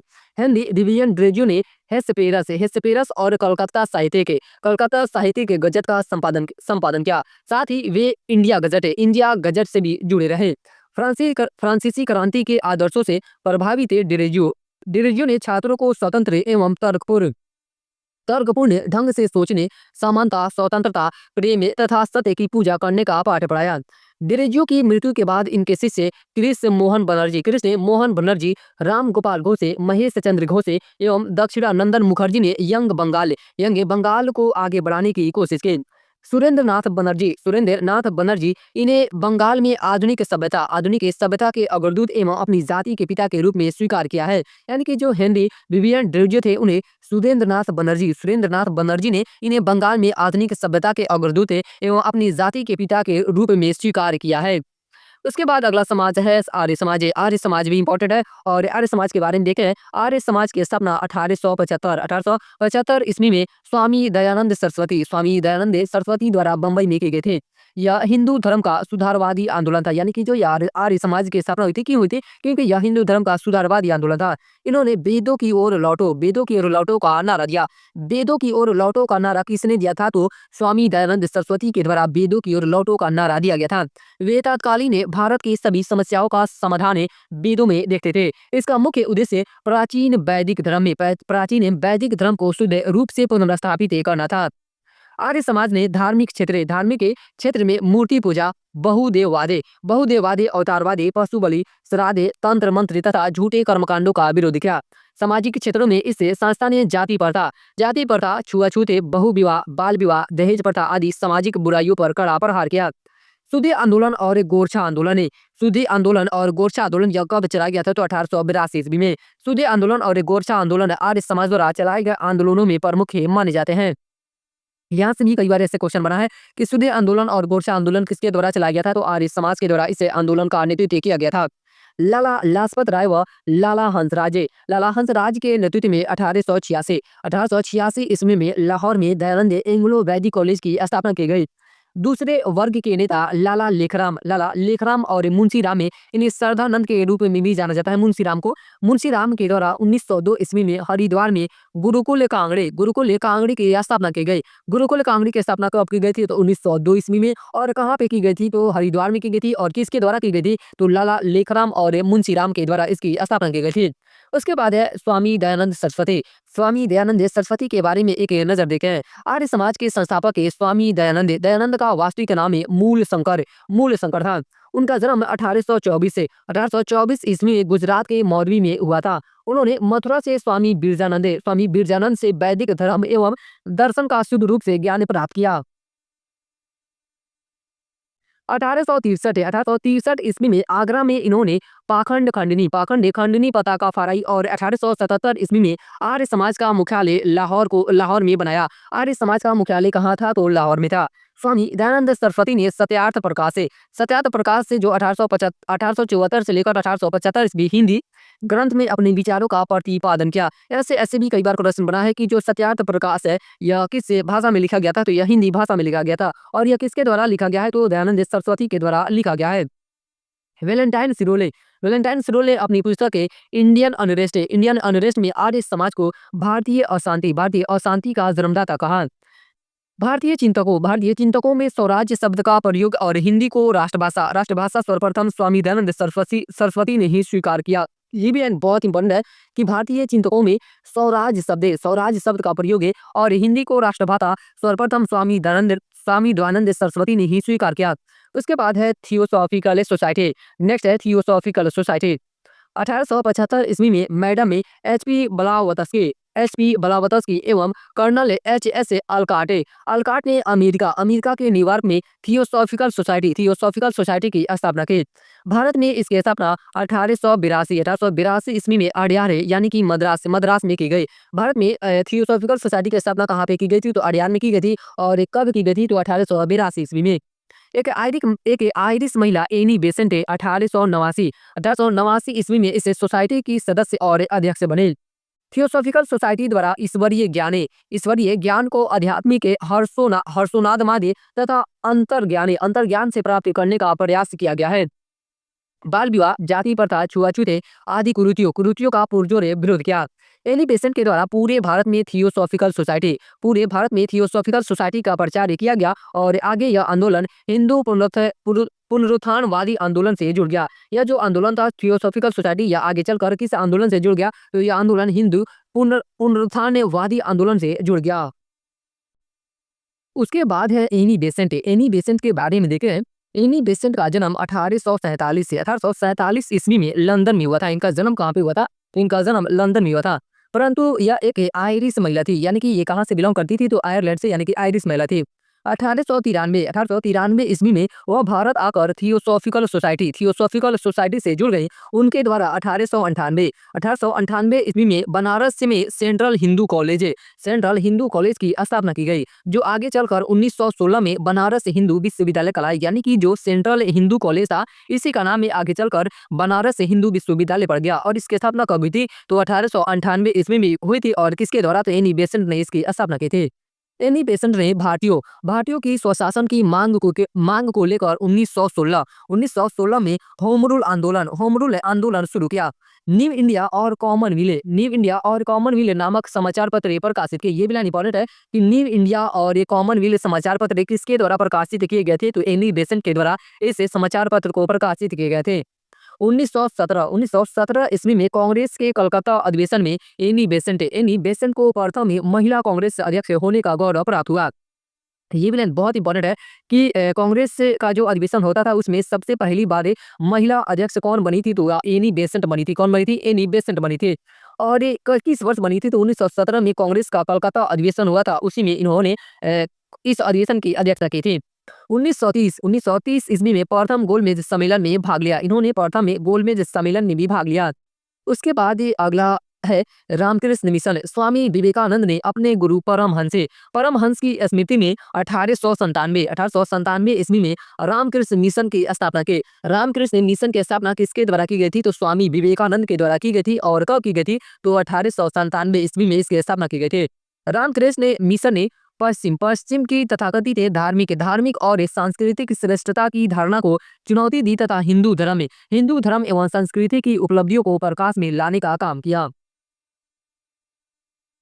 अगला टॉपिक है स्वामी विवेकानंद के बारे में एक नजर में देखते हैं। रामकृष्ण मिशन के संस्थापक स्वामी विवेकानंद है। स्वामी विवेकानंद का जन्म 12 जनवरी 1863 को कोलकाता में हुआ था। इनका मूल नाम है नरेंद्र नाथ दत्ता। ये भी इंपॉर्टेंट है कि स्वामी विवेकानंद का मूल नाम क्या था? तो इनका मूल नाम है नरेंद्र नाथ दत्ता। इन्हें स्वामी विवेकानंद नाम है खेतड़ी के महाराज ने दिया था, यानी कि इनका नाम जो था नरेंद्र दाता और इन्हें स्वामी विवेकानंद का नाम किसके द्वारा दिया गया था? तो खेतड़ी के महाराज के द्वारा दिया गया था। अमेरिका के शिकागो शहर के विश्व धर्म सम्मेलन यह कब हुआ था? तो 1893 ईस्वी में हुआ था। विश्व धर्म सम्मेलन में स्वामी विवेकानंद ने भारत का प्रतिनिधित्व किया, जहां उन्होंने हिंदू धर्म पर भाषण देकर भारतीय सभ्यता एवं संस्कृति को गौरवान्वित किया। अमेरिका में 1896 ईस्वी में वेदांत समाज की स्थापना की। 4 जुलाई 1902 को 39 वर्ष की अल्पायु में उनकी मृत्यु हो गई। यानी कि स्वामी विवेकानंद की मृत्यु कब हो गई? तो 1902 ईस्वी में हो गई। और कब हुई थी? तो 4 जुलाई को। कितने वर्ष की अवस्था में? तो 39 वर्ष की अवस्था में। नेक्स्ट है प्रार्थना समाज। प्रार्थना समाज की बात किया जाए तो केशव चंद्र सेन की प्रेरणा से 1867 ईस्वी में डॉक्टर आत्माराम पांडुरंग ने प्रार्थना समाज की स्थापना की। प्रार्थना समाज की स्थापना किसके द्वारा की गई थी? तो डॉक्टर आत्माराम पांडुरंग के द्वारा की गई थी। और कब की गई थी? तो 1867 ईस्वी में इसकी स्थापना की गई थी। वास्तविक रूप से तो यह ब्रह्म समाज की एक शाखा थी, जिसने मुख्य रूप से समाज सुधारक गतिविधियों पर ही अपना ध्यान केंद्रित किया। रनाडे ने शुद्धि आंदोलन भी चलाया। रनाडे ने कौन सा आंदोलन चलाया? तो शुद्धि आंदोलन भी चलाया, जिसने वेश्याओं द्वारा किए जाने वाले नृत्य एवं मद्यपान तथा विवाह में होने वाली फिजूल खर्ची के विरुद्ध आवाज उठाई। एक आस्तिक की धर्म में आस्था नामक एक पुस्तक में रनाडे द्वारा आस्तिकता संबंधित विचारों को बताया गया। इसी समाज द्वारा स्थापित दलित जाति मंडल समाज सेवा संघ तथा दक्कन शिक्षा सभा ने प्रशंसनीय कार्य किया। उसके बाद है महादेव गोविंद रनाडे के बारे में थोड़ा सा एक नजर में देखते हैं। 1842 ईस्वी में नासिक में एक ब्राह्मण परिवार में जन्मे महादेव गोविंद रनाडे महाराष्ट्र के एक महान समाज सुधारक थे। ये क्या थे? महादेव गोविंद रनाडे। तो ये महाराष्ट्र से बिलोंग करते थे और ये समाज सुधारक थे। उन्हें पश्चिम भारत का सुकरात कहा जाता है। ये भी बहुत इंपॉर्टेंट है कि पश्चिम भारत का सुकरात किसे कहा जाता है? तो महादेव गोविंद रनाडे को पश्चिम भारत का सुकरात कहा जाता है। उन्होंने सार्वजनिक सभा नामक समाचार पत्र भी निकाला। सार्वजनिक सभा नामक समाचार पत्र किसके द्वारा निकाला गया? तो महादेव गोविंद रनाडे के द्वारा, जिसमें विभिन्न आर्थिक एवं सामाजिक विषयों पर लेख प्रकाशित होते थे। वे भारतीय राष्ट्रीय कांग्रेस के संस्थापक नेताओं में से थे। रनाडे सामाजिक विद्रुपताओं और विसंगतियों के विरुद्ध जनमत तैयार करने के लिए 1870 ईस्वी में प्रार्थना समाज के सदस्य बने। जो महादेव गोविंद रनाडे थे, ये कब प्रार्थना समाज के सदस्य बने? तो 1870 ईस्वी में। शिक्षा के प्रचार प्रसार हेतु रनाडे ने पूना में 1884 ईस्वी में दक्कन एजुकेशनल सोसाइटी तथा 1891 ईस्वी में विधवा पुनर्विवाह को प्रोत्साहित करने के लिए विधवा पुनर्विवाह संघ यानी कि विडो रीमैरिज एसोसिएशन की स्थापना की। विधवा पुनर्विवाह की स्थापना किसके द्वारा की गई थी? तो महादेव गोविंद रनाडे के द्वारा की गई थी। और कब की गई थी? तो 1891 ईस्वी में। सामाजिक बुराइयों के विरुद्ध संघर्ष के लिए भारतीय राष्ट्रीय सामाजिक सम्मेलन की शुरुआत की 1901 ईस्वी में महादेव गोविंद रनाडे का देहांत हो गया।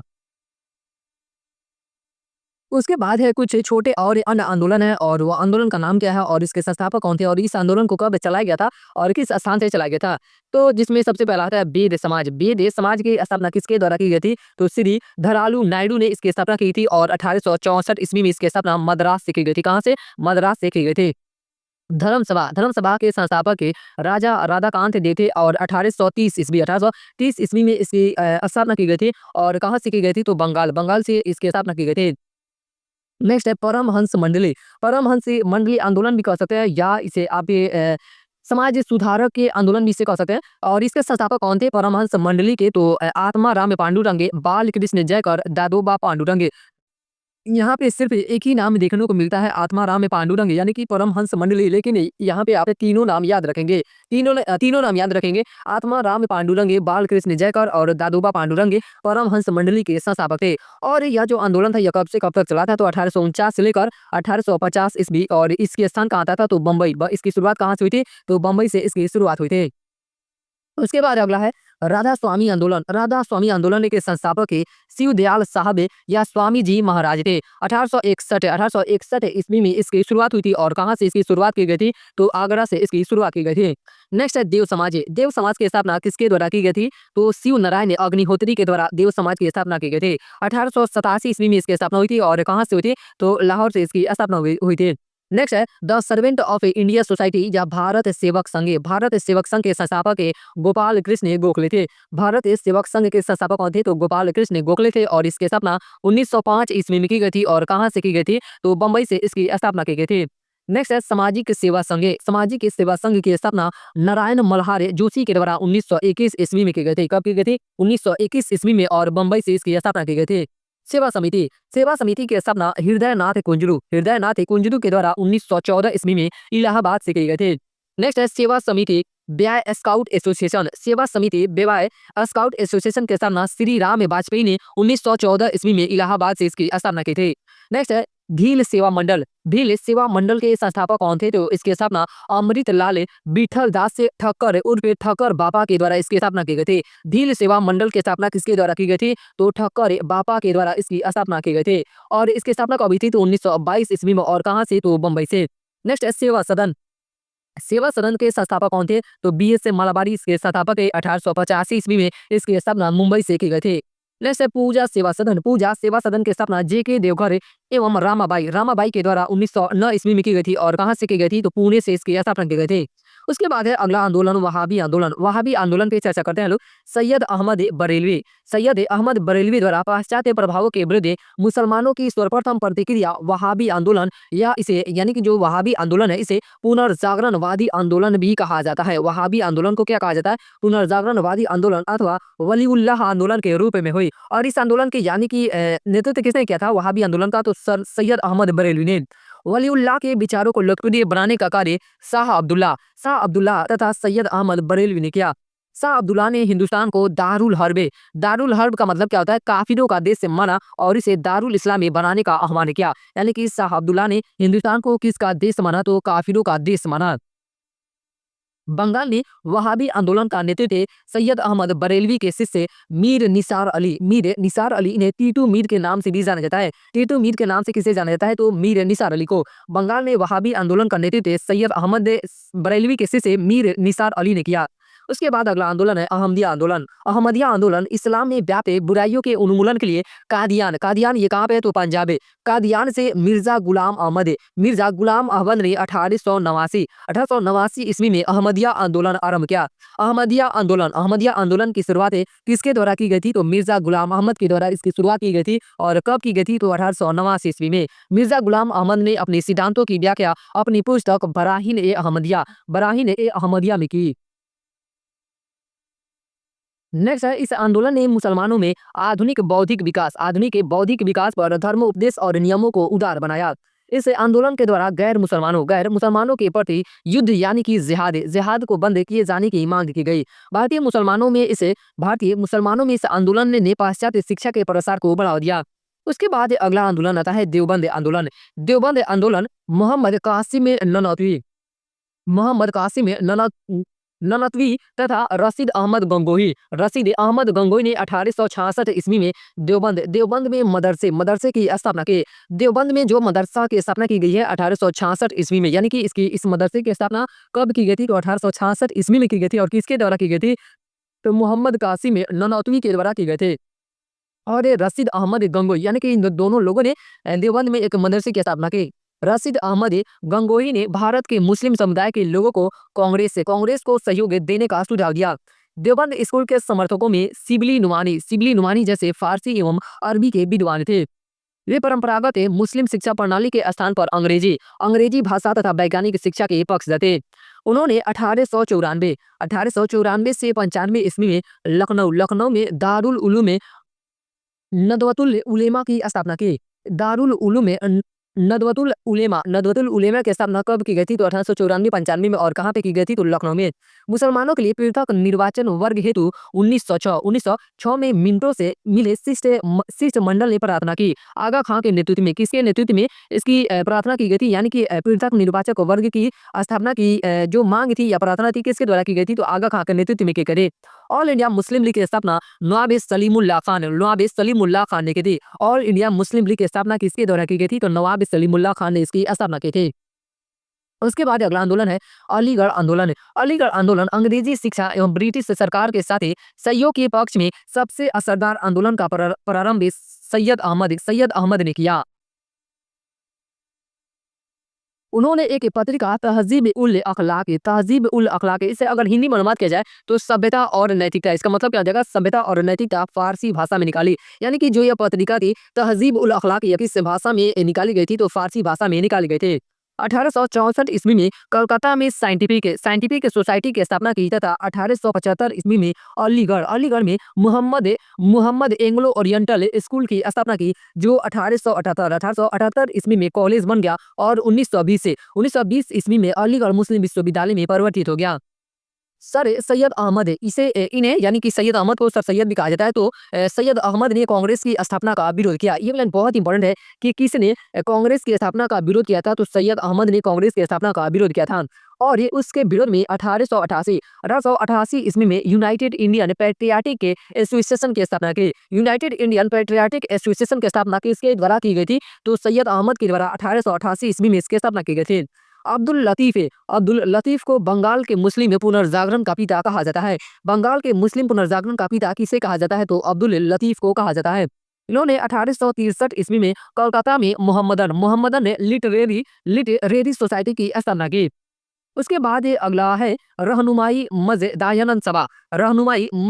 दायशन सभा। अंग्रेजी शिक्षा प्राप्त है अंग्रेजी समुदाय के नौरोज फरदोन जी, ये नाम है नौरोज फरदोन जी। ये किस समुदाय के थे? तो अंग्रेजी समुदाय के नौरोज फरदोन जी, दादाभाई नौरोजी की अरकामा और एस बंगाली द्वारा बम्बई में 1851 ईस्वी में रहनुमाई मज दायसन सभा का गठन किया गया था। रहनुमाई मज दायसन सभा का गठन कब किया गया था? तो 1851 ईस्वी में किया गया था। इस सभा का उद्देश्य पारसी धर्म की प्राचीन सभ्यता को पुनर्स्थापित कर पारसी समाज का पुनरुद्धार करना था। इस सभा ने पारसी समाज की स्त्रियों की स्थिति को सुधारने का प्रयास किया। इसके द्वारा पर्दा प्रथा, बाल विवाह आदि का विरोध किया गया। उसके बाद ये अगला टॉपिक है प्रमुख सामाजिक आंदोलन, जिसमें अभी यानी कि यह जो सामाजिक आंदोलन थे, ये छोटे-छोटे आंदोलन थे, जिसमें सबसे पहला संगठन या आंदोलन है तो मद्रास हिंदू एसोसिएशन की स्थापना 1892 ईस्वी में की गई थी। और इसके नेता कौन थे? यानी कि इसकी स्थापना किसके द्वारा की गई थी? तो वीरेशलिंगम में पंतुलु व एनी बेसेंट ने इसकी स्थापना की थी। मद्रास प्रांत में दो हिंदू संगठन है, मद्रास हिंदू सामाजिक सुधार समिति की स्थापना वीरेशलिंगम पुंतुलु के द्वारा की गई थी। मद्रास हिंदू समिति की स्थापना एनी बेसेंट के द्वारा की गई थी। उसके बाद है आत्मसम्मान आंदोलन की शुरुआत 1925 में हुई थी। कभी थी? 1925 में। और इसके प्रमुख नेता कौन कौन थे? तो ई.वी. रामास्वामी नायकर उर्फ पेरियार, यानी कि ई.वी. रामास्वामी नायकर जो थे, इन्हें पेरियार के नाम से भी जाना जाता है। आत्मसम्मान आंदोलन की शुरुआत इन्हीं के द्वारा की गई थी। और इसके बारे में आत्मसम्मान आंदोलन के बारे में कुछ महत्वपूर्ण तथ्य देखे हैं। तमिलनाडु में इसका विस्तार हुआ था। आंदोलन का मुख्य उद्देश्य गैर ब्राह्मण समुदाय को जागृत करना था। नेक्स्ट है महार आंदोलन की शुरुआत 19वीं शताब्दी में हुई थी और इसके प्रमुख नेता गोपाल बाबा वलंकर और डॉक्टर भीमराव अंबेडकर थे। महार आंदोलन की शुरुआत किसके द्वारा की गई थी? तो गोपाल बाबा वलंकर के द्वारा और डॉक्टर भीमराव अंबेडकर ने इसकी स्थापना या इसकी नेतृत्व किया था। महाराष्ट्र में अछूत महारों ने स्वयं को क्षत्रिय घोषित किया और सेना व सिविल सेवाओं में नौकरियों की मांग की। अम्बेडकर का आंदोलन सामाजिक सुधार से जुड़ा था। उसके बाद है सत्यशोधक समाज की स्थापना 1873 ईस्वी में की गई थी ज्योतिबा फूले के द्वारा। सत्यशोधक समाज की स्थापना किसके द्वारा की गई थी? तो ज्योतिबा फूले के द्वारा। और 1873 ईस्वी में ज्योतिबा फूले, ये औरत का नाम नहीं है, यानी कि महिला का नाम नहीं, ये पुरुष का नाम है। महाराष्ट्र में स्थापित सत्यशोधक समाज का आंदोलन ब्राह्मण विरोधी आंदोलन था, जिसने दलित वर्ग के संबंध में आवाज उठाई। नेक्स्ट है एझावा आंदोलन, श्री नारायण धर्म परिपालन आंदोलन। इस यह जो एझावा आंदोलन है इसे श्री नारायण धर्म परिपालन आंदोलन के रूप में भी जाना जाता है। इसकी शुरुआत 19वीं शताब्दी में हुई थी और इसके प्रमुख नेता नारायण गुरु थे। केरल की एझावा जाति द्वारा नारायण गुरु के नेतृत्व में इस आंदोलन की शुरुआत हुई, जो निम्न श्रेणी की खेती यानी कि नारियल से जुड़े हुए थे। उसके बाद है कूका आंदोलन या नामधारी आंदोलन। इसकी शुरुआत या जो कूका आंदोलन था यह 1860 से लेकर 1870 ईस्वी तक चला था और किसके नेतृत्व में यह आंदोलन चलाया गया था, तो गुरु राम सिंह के नेतृत्व में यह आंदोलन की शुरुआत हुई थी। आरंभिक स्वरूप ये धार्मिक था, किंतु बाद में राजनीतिक विद्रोह बन गया और इसका उद्देश्य क्या था, तो अंग्रेजों को देश से बाहर निकालना इसका उद्देश्य था। उसके बाद ये अगला टॉपिक है 19वीं शताब्दी के प्रमुख समाज सुधारक है, जिसमें सबसे पहला नाम आता है ईश्वर चंद्र विद्यासागर। इनके अगर जीवन अवधि की बात की जाए या समय काल की बात की जाए तो 1820 से लेकर 1891 ईस्वी तक इनका जीवन अवधि रहा था, यानी कि 1820 में इनका जन्म हुआ था और 1891 ईस्वी में इनकी मृत्यु हो गई थी। ईश्वर चंद्र विद्यासागर बंगाल के सुविख्यात विद्वान एवं समाज सुधारक थे। ये कहाँ से थे, तो बंगाल से बिलोंग करते थे। वे कलकत्ता के एक संस्कृत कॉलेज के प्राचार्य थे। उन्होंने गैर ब्राह्मणों को संस्कृत अध्ययन के लिए प्रोत्साहित किया और ब्राह्मण एकाधिकार को चुनौती दी। 26 जुलाई 1856 ईस्वी को विधवा पुनर्विवाह पारित करवाने में महत्वपूर्ण भूमिका अदा की। विधवा पुनर्विवाह कब पारित किया गया था, तो 26 जुलाई 1856 को पारित किया गया था। 1855 ईस्वी के मध्य कई विधवाओं का पुनर्विवाह करवाकर उन्होंने उस समय की सामाजिक धारा को मोड़ने का काम किया। 1856 ईस्वी में धार्मिक असुविधा कानून एवं सती निषेध अधिनियम नामक एक महत्वपूर्ण कानून पास किया गया। उसके बाद अगले समाज सुधारक का नाम आता है डी के कर्वे की अगर समय अवधि की बात की जाए तो इनका जन्म 1858 ईस्वी में होता और इनकी मृत्यु 1862 ईस्वी में हुई थी। पूना के फर्ग्यूसन कॉलेज के प्राध्यापक के डॉक्टर डी के कर्वे महिलाओं की दशा सुधारने की दृष्टि से सर्वाधिक लंबे समय और सबसे अधिक कार्य करने वाले महानतम समाज सुधारक के रूप में जाने जाते हैं। डी के कर्वे ने विधवा पुनर्विवाह को प्रोत्साहन तो दिया ही, साथ ही पुणे में अनेक महिला विद्यालयों तथा विधवा गृहों की स्थापना भी की। उन्होंने स्वयं एक विधवा ब्राह्मणी से विवाह किया।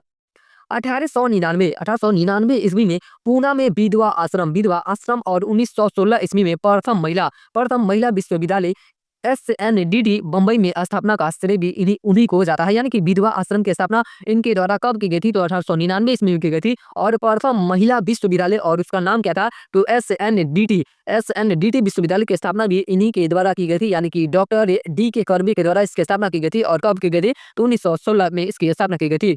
उसके बाद अगला नाम आता है पंडिता रामाबाई का। पंडिता रामाबाई का अगर जीवन अवधि की बात की जाए तो 1858 ईस्वी में इनका जन्म हुआ था और 1922 ईस्वी में इनकी मृत्यु हुई थी। पंडिता रामाबाई का अविस्मरणीय योगदान स्त्री शिक्षा तथा महिला अधिकारों के प्रति लोगों में जागरूकता लाने एवं भारत में पहली बार विधवाओं की शिक्षा के लिए प्रयास करने में रहा है।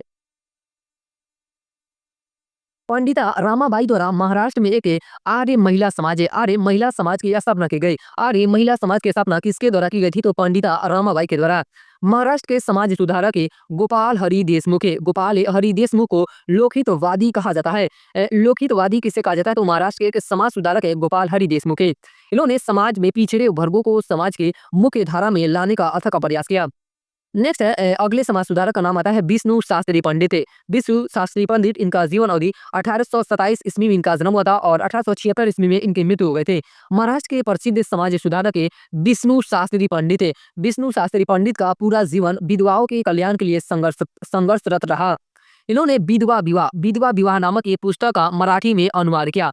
इसके साथ ही 1850 ईस्वी में उन्होंने विधवा पुनर्विवाह सभा यानी कि विडो रीमैरिज एसोसिएशन की स्थापना की। विधवा पुनर्विवाह सभा की स्थापना किसके द्वारा की गई थी, तो विष्णु शास्त्री पंडित के द्वारा की गई थी और कब की गई थी, तो 1850 ईस्वी में इसकी स्थापना की गई थी।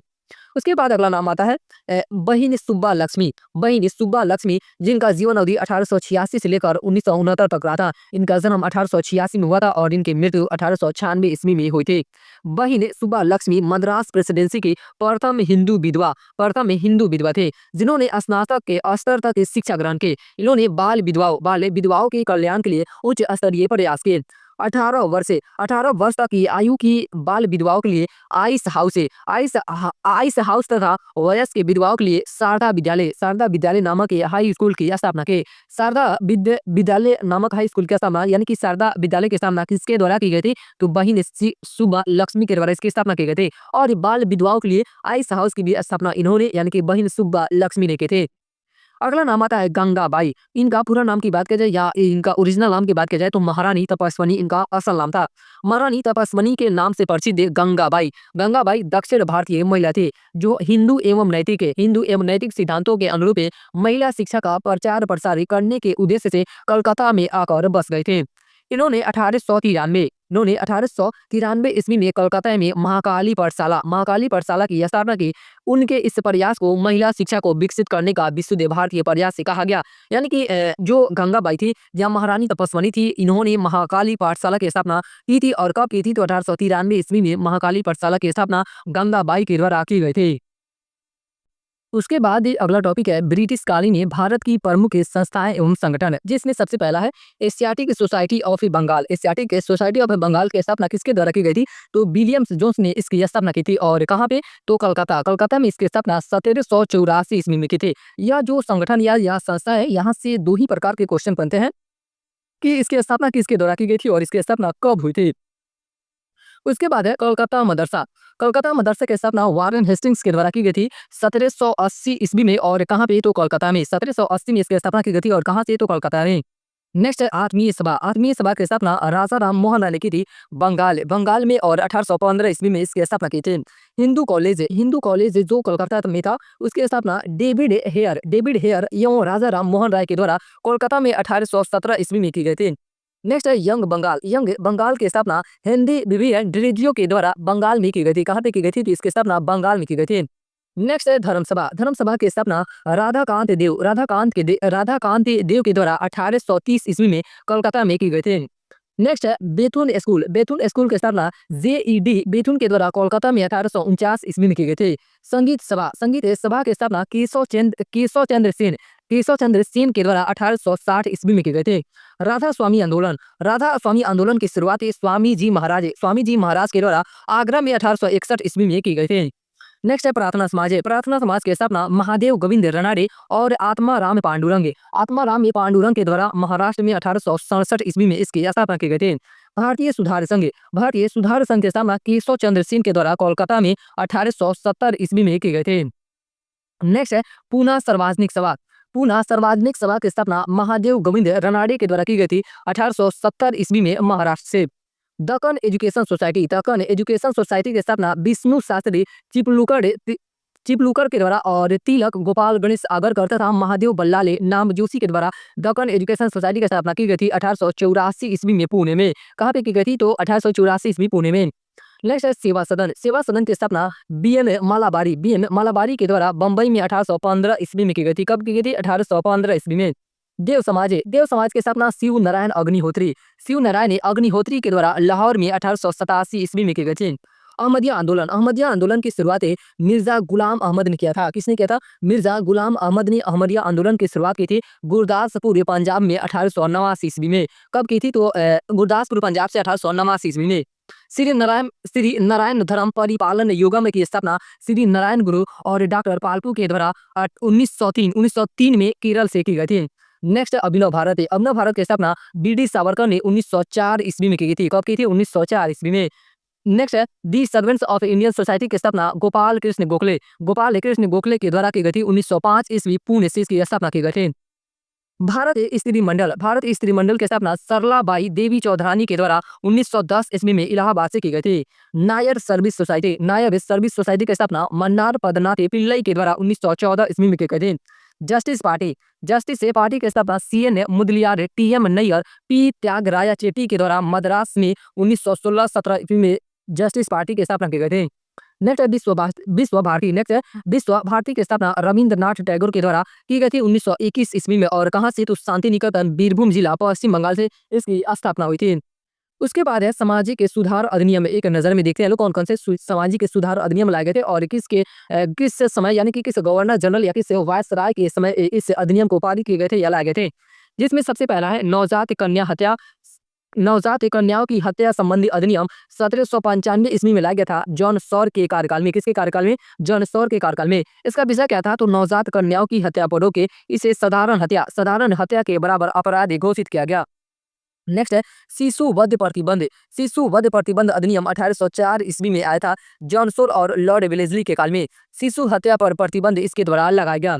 दास प्रथा अधिनियम इसे 1843 ईस्वी में लॉर्ड एलनबेरो के काल में लाया गया था। दास प्रथा प्रतिबंध अधिनियम 1843 ईस्वी में लॉर्ड एलनबेरो के काल में लाया गया था।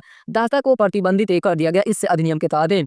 हिंदू विधवा पुनर्विवाह अधिनियम में हिंदू विधवा पुनर्विवाह अधिनियम को 1856 ईस्वी में पारित किया गया था लॉर्ड कैनिंग के काल में। किसके काल में? लॉर्ड कैनिंग के काल में विधवा पुनर्विवाह की अनुमति दी गई। यानी कि इससे हिंदुओं में विधवा जब कोई औरत हो जाती है तो उससे यानी कि शादी करने की अनुमति नहीं होती, लेकिन हिंदू विधवा पुनर्विवाह अधिनियम के तहत विधवाओं को भी फिर से दोबारा से विवाह करने की अनुमति दी गई। नेक्स्ट है सिविल मैरिज एक्ट है। इसे 1872 ईस्वी में पारित किया गया था लॉर्ड नॉर्थब्रुक के काल में। लड़की के लिए विवाह की न्यूनतम आयु 14 वर्ष से रखी गई थी सिविल मैरिज एक्ट अधिनियम में, और लड़कों के लिए विवाह की न्यूनतम आयु 18 वर्ष से रखी गई।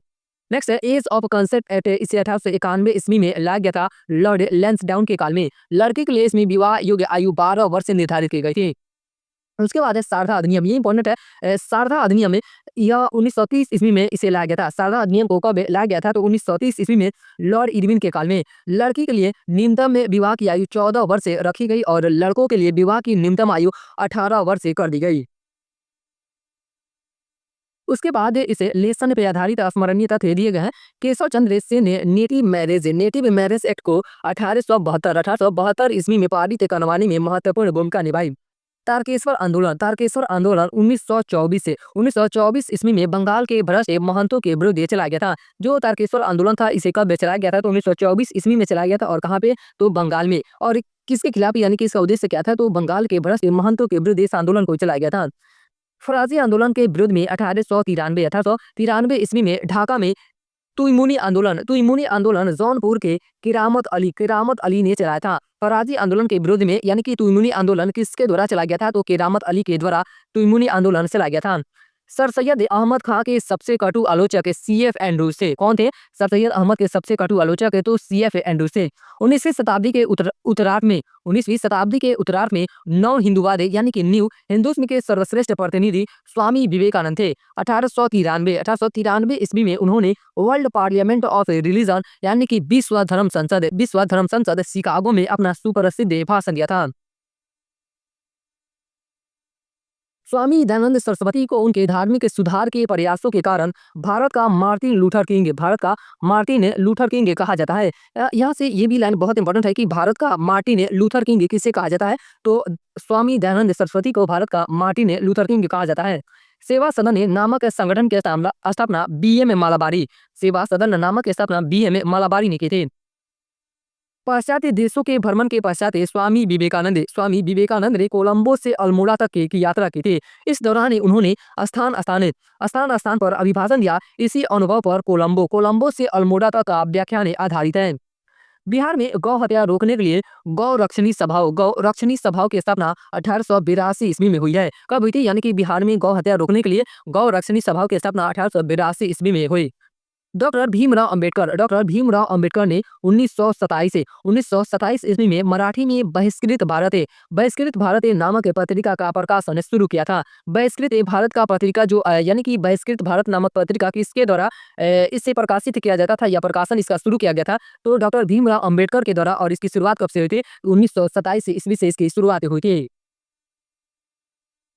उसके बाद अगला टॉपिक है BPSC के द्वारा इस लेसन पे आधारित पूछे गए प्रश्न की व्याख्या देखते हैं। जिसमें सबसे पहला है कि 1905 ईस्वी में सर्वेंट्स ऑफ ए सोसाइटी की स्थापना किसके द्वारा की गई? तो इसकी स्थापना गोपाल कृष्ण गोखले के द्वारा सर्वेंट्स ऑफ ए सोसाइटी की स्थापना की गई थी। नेक्स्ट अगला प्रश्न है कि बहिष्कृत भारत जनरल किसने शुरू किया था? तो जो बहिष्कृत भारतीय पत्रिका थी उसकी शुरुआत डॉक्टर बाबा साहेब भीमराव अंबेडकर के द्वारा इसकी शुरुआत की गई थी। इसका प्रकाशन यानी कि किसके द्वारा किया गया था? तो बाबा साहेब अंबेडकर के द्वारा इसका प्रकाशन किया गया था। नेक्स्ट अगला प्रश्न है कि इनमें से किसने 1893 ईस्वी में शिकागो में आयोजित धर्म संसद में भाग लिया था? तो स्वामी विवेकानंद ने 1893 ईस्वी में शिकागो में आयोजित धर्म संसद में भाग लिया था। किसने लिया था? स्वामी विवेकानंद ने। नेक्स्ट है अगला प्रश्न है कि सत्यशोधक समाज की स्थापना किसने की थी? तो इसकी स्थापना ज्योतिबा फूले के द्वारा की गई थी। सत्यशोधक समाज की स्थापना किसके द्वारा की गई थी? तो ज्योतिबा फूले के द्वारा इसकी स्थापना की गई थी। नेक्स्ट अगला प्रश्न है, यहाँ पे कुछ पत्रिकाएं दिए गए हैं और ये समाचार पत्र दिए गए हैं जिसमें प्रार्थना समाज है, यंग इंडिया है, लोकहितवादी है, सत्यशोधक समाज है, रहनुमाई मजदैसन सभा है। इसके लिए निम्न विकल्पों में से सही संयोजन पहचाना, यानी कि इसके संस्थापक या प्रकाशन दिए गए हैं। तो बात कर जाए कि प्रार्थना समाज की स्थापना किसने की थी? तो इसकी स्थापना आत्माराम पांडुरंग, प्रार्थना समाज की स्थापना आत्माराम पांडुरंग के द्वारा की गई थी। और यंग इंडिया पत्रिका की प्रकाशन ने यंग इंडिया पत्रिका का प्रकाशन मोहनदास से करमचंद गांधी, यानी कि गांधी जी के द्वारा इसके प्रकाशन किया गया था। लोकहितवादी की स्थापना गोपाल हरि देशमुख के द्वारा की गई थी। और सत्यशोधक के समाज की स्थापना ज्योतिबा फूले ने की थी। और रहनुमाई मजदैसन सभा की स्थापना नौरोजी फुरदोंजनी के द्वारा की गई थी। नौरोजी फुरदोंजनी के द्वारा रहनुमाई मजदैसन सभा की स्थापना की गई थी। तो इस प्रकार इसका उत्तर क्या आ जाएगा? बी नंबर इसका सही उत्तर हो जाएगा। उसके बाद ये अगला प्रश्न है कि यहाँ पे एक कथन दिया गया है कि मुसलमान यदि खुश और संतुष्ट है तो भारत में ब्रिटिश शक्ति का महत्व में बचा होगा। यह किसने लिखा, यानी कि यह कथन किसके द्वारा कहा गया है? तो यह जो कथन है डब्ल्यू हंटर के द्वारा यह कथन कहा गया है। किसके द्वारा कहा गया है? डब्ल्यू हंटर के द्वारा यह कथन कहा गया है। नेक्स्ट है अगला प्रश्न है कि थियोसॉफिकल सोसाइटी की स्थापना किसने की थी? तो जो थियोसॉफिकल सोसाइटी थी इसकी स्थापना मैडम ब्लावत्स्की एवं कर्नल अलकाट के द्वारा थियोसॉफिकल सोसाइटी की स्थापना की गई थी। अगला प्रश्न है कि राजा राम मोहन राय द्वारा ब्रह्म समाज की स्थापना की गई थी। तो ब्रह्म समाज की स्थापना 1828 ईस्वी में की गई थी। राजा राम मोहन राय के द्वारा ब्रह्म समाज की स्थापना 1828 ईस्वी में की गई थी। नेक्स्ट है सत्यार्थ प्रकाश की रचना किसके द्वारा की गई थी? तो जो सत्यार्थ प्रकाश थी उसकी रचना स्वामी दयानंद सरस्वती के द्वारा सत्यार्थ प्रकाश की स्थापना की गई थी या रचना की गई थी। नेक्स्ट है सर सैयद अहमद खां के सबसे कटु आलोचक ये कौन थे? तो सीएफ एंड्रूज थे। कौन थे? सीएफ एंड्रूज ये सर सैयद अहमद खां के सबसे कटु आलोचक थे। अगला प्रश्न है कि भारत में सती प्रथा निषेध कानून कब पारित या पास किया गया था? तो 1829 ईस्वी में भारत में सती प्रथा प्रतिषेध कानून पास किया गया था। उसके बाद ये अगला लेसन है 28 नंबर और इस लेसन का नाम क्या है? कांग्रेस की स्थापना। और इस लेसन का नाम क्या है? कांग्रेस की स्थापना। जिसमें सबसे पहला टॉपिक है देखेंगे कांग्रेस से पूर्व राजनीतिक संस्थाएं एवं संगठन। कांग्रेस से पूर्व कौन कौन सी ऐसी राजनीतिक संस्थाएं थी या संगठन थे जिसकी स्थापना कब हुई थी और इसके संस्थापक कौन थे और इसकी स्थापना कब हुई थी और कहाँ से इसकी स्थापना की गई थी? जिसमें सबसे पहला आता है बंग भाषा प्रकाशक सभा। बंग भाषा प्रकाशक सभा के संस्थापक राजा राम मोहन राय के अनुमति द्वारा इसे स्थापित किया गया था। और कब किया गया था? तो कलकत्ता में 1836 ईस्वी में इसकी स्थापना की गई थी। लैंड होल्डर सोसाइटी या जमींदारी एसोसिएशन की स्थापना द्वारकानाथ टैगोर व अन्य के द्वारा की गई थी। और कब की गई थी? तो 1838 ईस्वी में कोलकाता में की गई थी। नेक्स्ट है बंगाल ब्रिटिश इंडिया सोसाइटी की स्थापना जॉर्ज थॉमसन के द्वारा कोलकाता में 1843 ईस्वी में की गई थी। कोलकाता से 1843 ईस्वी में बंगाल ब्रिटिश इंडिया सोसाइटी की स्थापना की गई थी। नेक्स्ट है ब्रिटिश इंडियन एसोसिएशन की स्थापना राधाकांत देव और द्वारकानाथ टैगोर के द्वारा कोलकाता से 1851 ईस्वी में की गई थी। नेक्स्ट है बॉम्बे एसोसिएशन की स्थापना दादाभाई नौरोजी के द्वारा बम्बई से 1852 ईस्वी में की गई थी। नेक्स्ट है मद्रास नेटिव एसोसिएशन की स्थापना गजलू लक्ष्मी ने रसू चेट्टी के द्वारा कोलकाता से 1852 ईस्वी में की गई थी। नेक्स्ट है लंदन इंडियन सोसाइटी की स्थापना दादाभाई नौरोजी के द्वारा लंदन से 1865 ईस्वी में की गई थी। कब की गई थी? 1865 ईस्वी में की गई थी। ईस्ट इंडिया एसोसिएशन की स्थापना दादाभाई नौरोजी के द्वारा लंदन से 1866 ईस्वी में की गई थी। पूना सार्वजनिक सभा की स्थापना एमजी रनाडे और गणेश वासुदेव जोशी के द्वारा बम्बई से 1870 ईस्वी में की गई थी। कोलकाता स्टूडेंट एसोसिएशन की स्थापना आनंद मोहन बोस के द्वारा कोलकाता से 1875 ईस्वी में की गई थी। इंडियन लीग की स्थापना शिशिर कुमार घोष ने की थी। किसने की थी इंडियन लीग की स्थापना? तो शिशिर कुमार घोष के द्वारा कोलकाता से 1875 में इसकी स्थापना की गई थी। नेक्स्ट है कोलकाता स्टूडेंट एसोसिएशन की स्थापना आनंद मोहन बोस के द्वारा 1875 ईस्वी में कोलकाता से की गई थी। इंडियन एसोसिएशन यानी कि भारत संघ की स्थापना सुरेंद्र नाथ बनर्जी एवं आनंद मोहन बोस के द्वारा कोलकाता से 1876 ईस्वी में की गई थी। नेक्स्ट है मद्रास महाजनसभा, इसकी स्थापना एम.वी. राघवाचारी सुब्रमण्यम अय्यर, पी. आनंद चार्लू के द्वारा मद्रास से 1884 ईस्वी में की गई थी।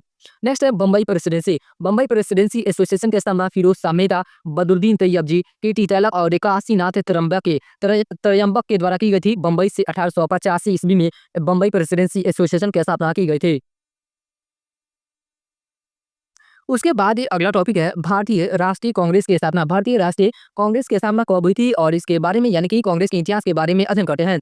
कांग्रेस शब्द की उत्पत्ति उत्तरी अमेरिका के राजनीति के इतिहास की दिन है, जिसका अर्थ है व्यक्तियों का समूह। यानी कि कांग्रेस का अर्थ क्या होता है? व्यक्तियों का समूह, इसका अर्थ होता है। भारतीय राष्ट्रीय कांग्रेस की स्थापना का श्रेय ए.ओ. ह्यूम एक सेवानिवृत्त ब्रिटिश अधिकारी को जाता है।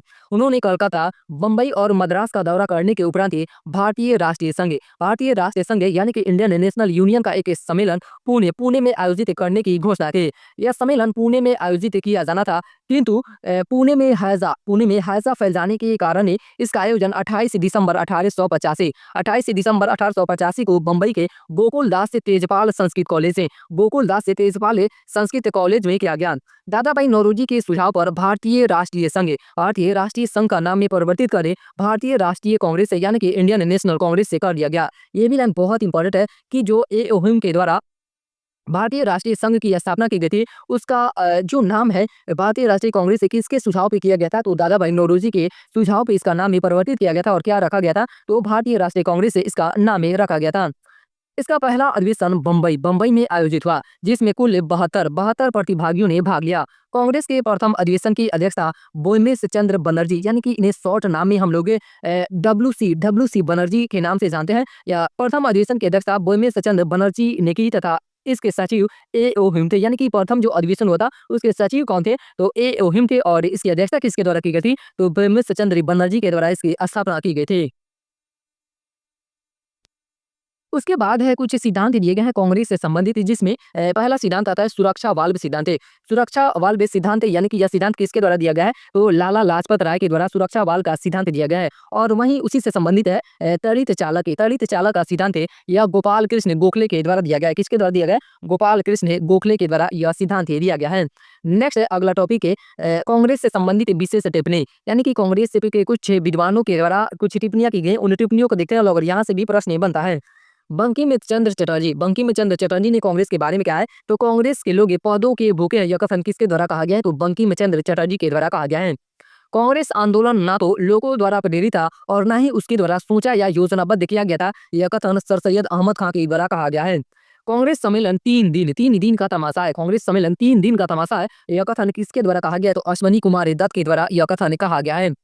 नेक्स्ट है कि डफरिन ने कांग्रेस के बारे में क्या कहा है? तो वह जनता के उस अल्पसंख्यक वर्ग का प्रतिनिधित्व करती है जिसकी संख्या सूक्ष्म यानी कि छोटी है।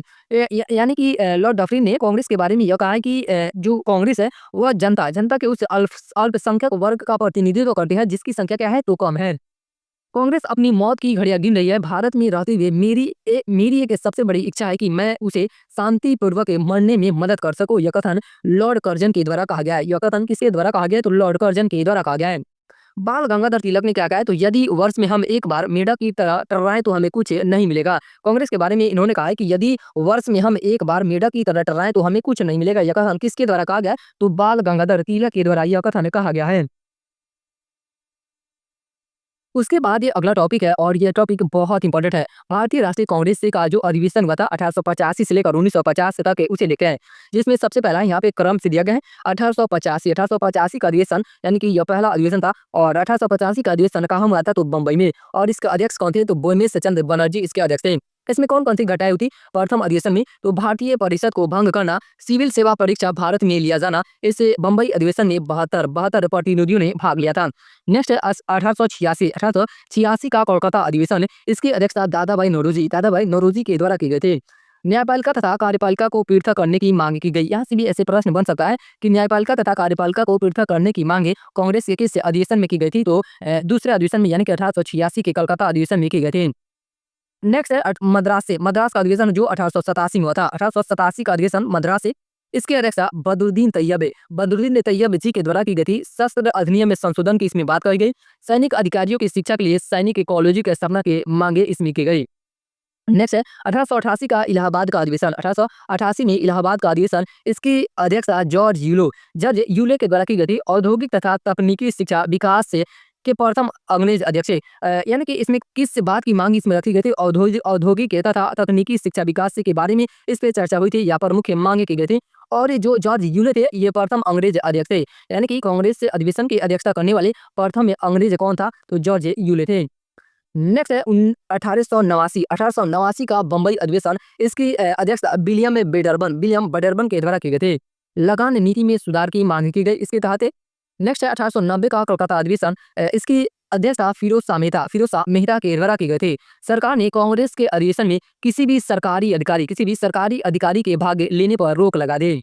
नेक्स्ट है 1891 का नागपुर अधिवेशन, इसकी अध्यक्षता पी आनंद चार्लू के द्वारा की गई थी। इसकी अध्यक्षता किसके द्वारा की गई थी? तो पी आनंद चार्लू के द्वारा।